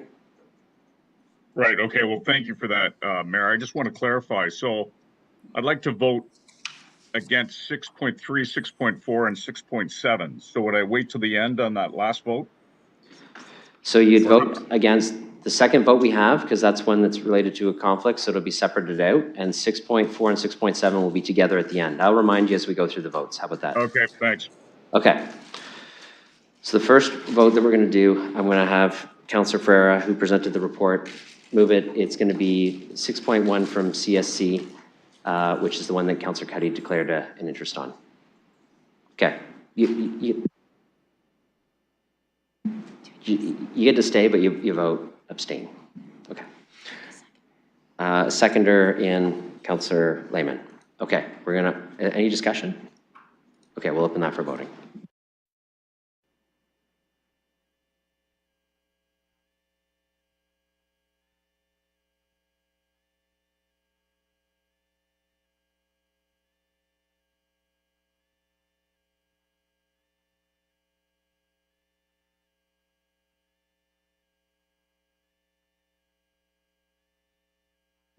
Closing the vote, motion carries 12-0 with 1 recuse. Okay, and next is vote 2 will be 6.3 of CSC, which is the one Councillor Rahman declared on, and Councillor Van Meerbergen, you wanted this separate as well. So I'll look to Councillor Ferreira to move, and a seconder on this would be Councillor Cuddy. Any discussion? Okay, we'll open that for voting.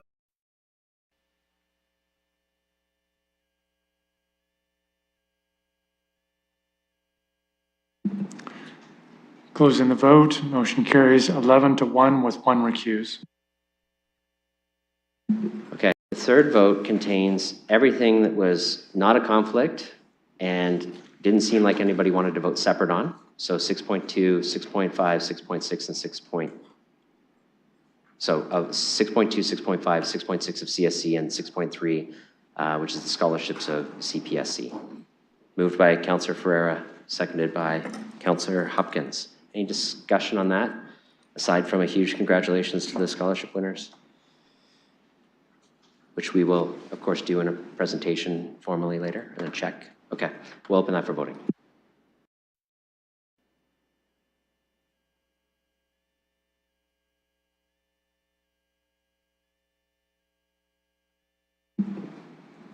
Closing the vote, motion carries 13-0. And the final one is two items related to the Wellington Gateway and East London Link, 6.4 and 6.7 of CSC. Moved by Councillor Ferreira, seconded by Councillor Cuddy. Any discussion? We'll open that for voting.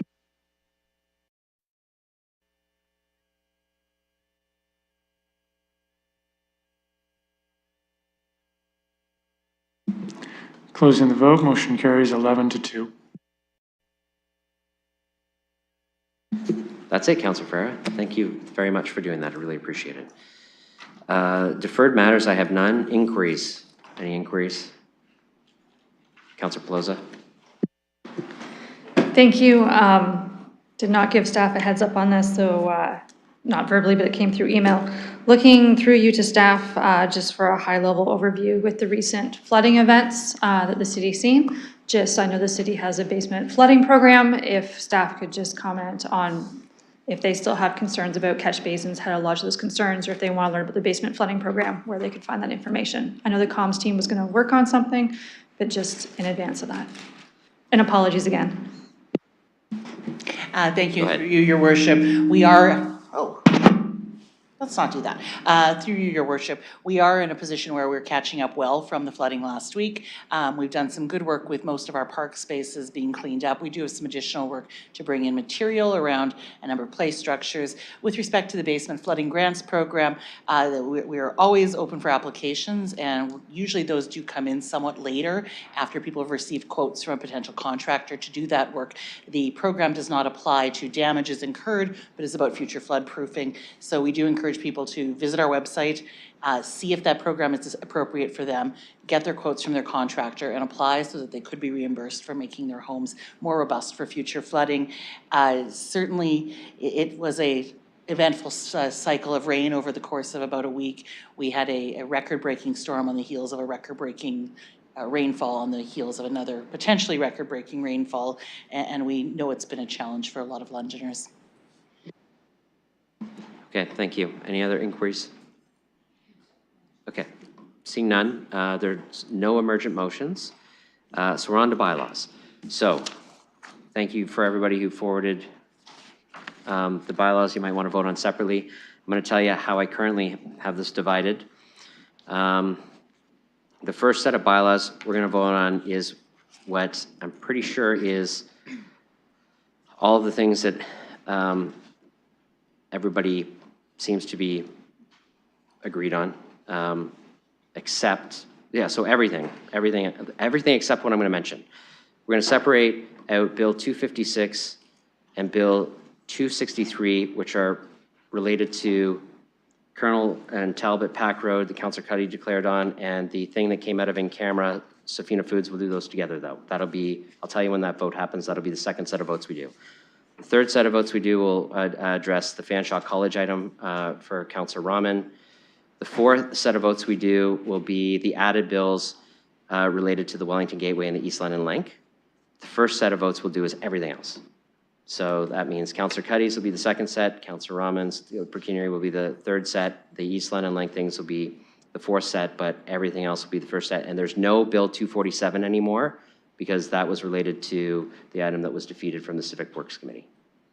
Make sense to everybody? Is that okay? All right, so then the first set will be everything with the exception of the exclusions that I mentioned. I need a mover and a seconder for first reading. Councillor Lehman, seconded by Councillor Hopkins. There's no debate on first reading, so we'll open that for voting.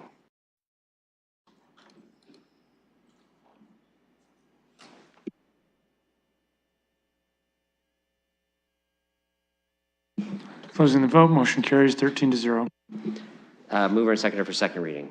Moved by Councillor Cuddy, seconded by Councillor Ferreira. Any debate on second reading? Seeing none, we'll open that for voting.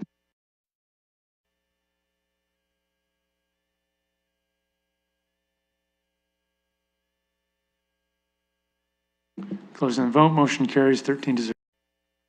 Third reading, moved by Councillor Stevenson, seconded by Deputy Mayor Lewis. We'll open third reading for voting.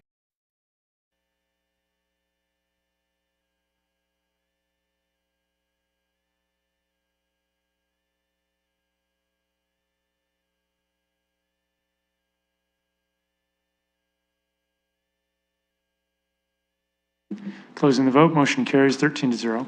All right, next set of bylaws is Bill 256 and Bill 263, two items that Councillor Cuddy declared on.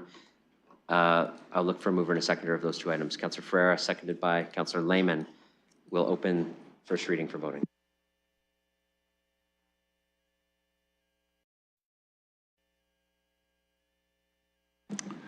Closing the vote, motion carries 12-0 with one recused. Need a mover and a seconder for second reading. Councillor Stevenson, seconded by Deputy Mayor Lewis. Any discussion on second reading?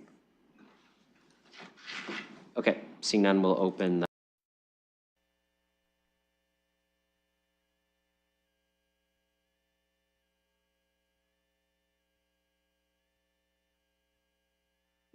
Councillor Plaza. Closing the vote, motion carries 12-0 with one recused. Third reading, moved by Councillor Hopkins, seconded by Councillor Stevenson. We'll open third reading for voting.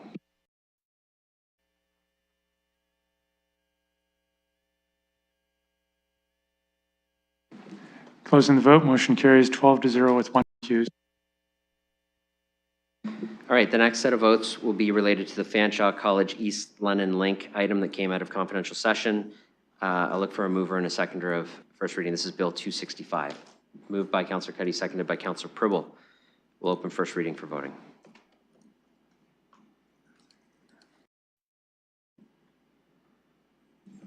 Closing the vote, motion carries 11-1 with one recused. Second reading of the same bill, moved by Councillor Ferreira, seconded by Councillor Lehman. Any debate on second reading? Seeing none, we'll open that for voting.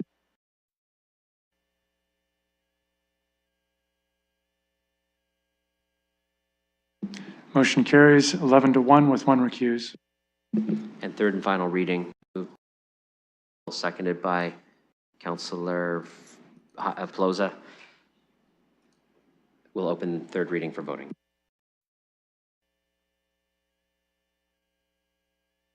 Closing the vote, motion carries 11-1 with one recused. Okay, and now added bills 266 and 269, which are related to the Wellington Gateway and the East London Link property acquisitions. I'll look for a mover and a seconder. Councillor Hopkins, seconded by Councillor Lehman. We'll open first reading for voting.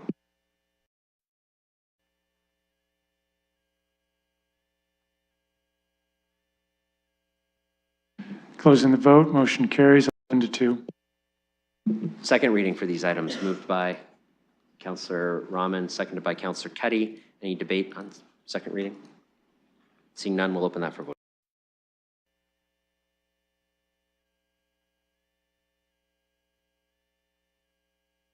Closing the vote, motion carries 11 to 2. Third and final reading of the set of bills. Councillor Pribble moved, seconded by Councillor Pelosa. We will open third and final reading for voting.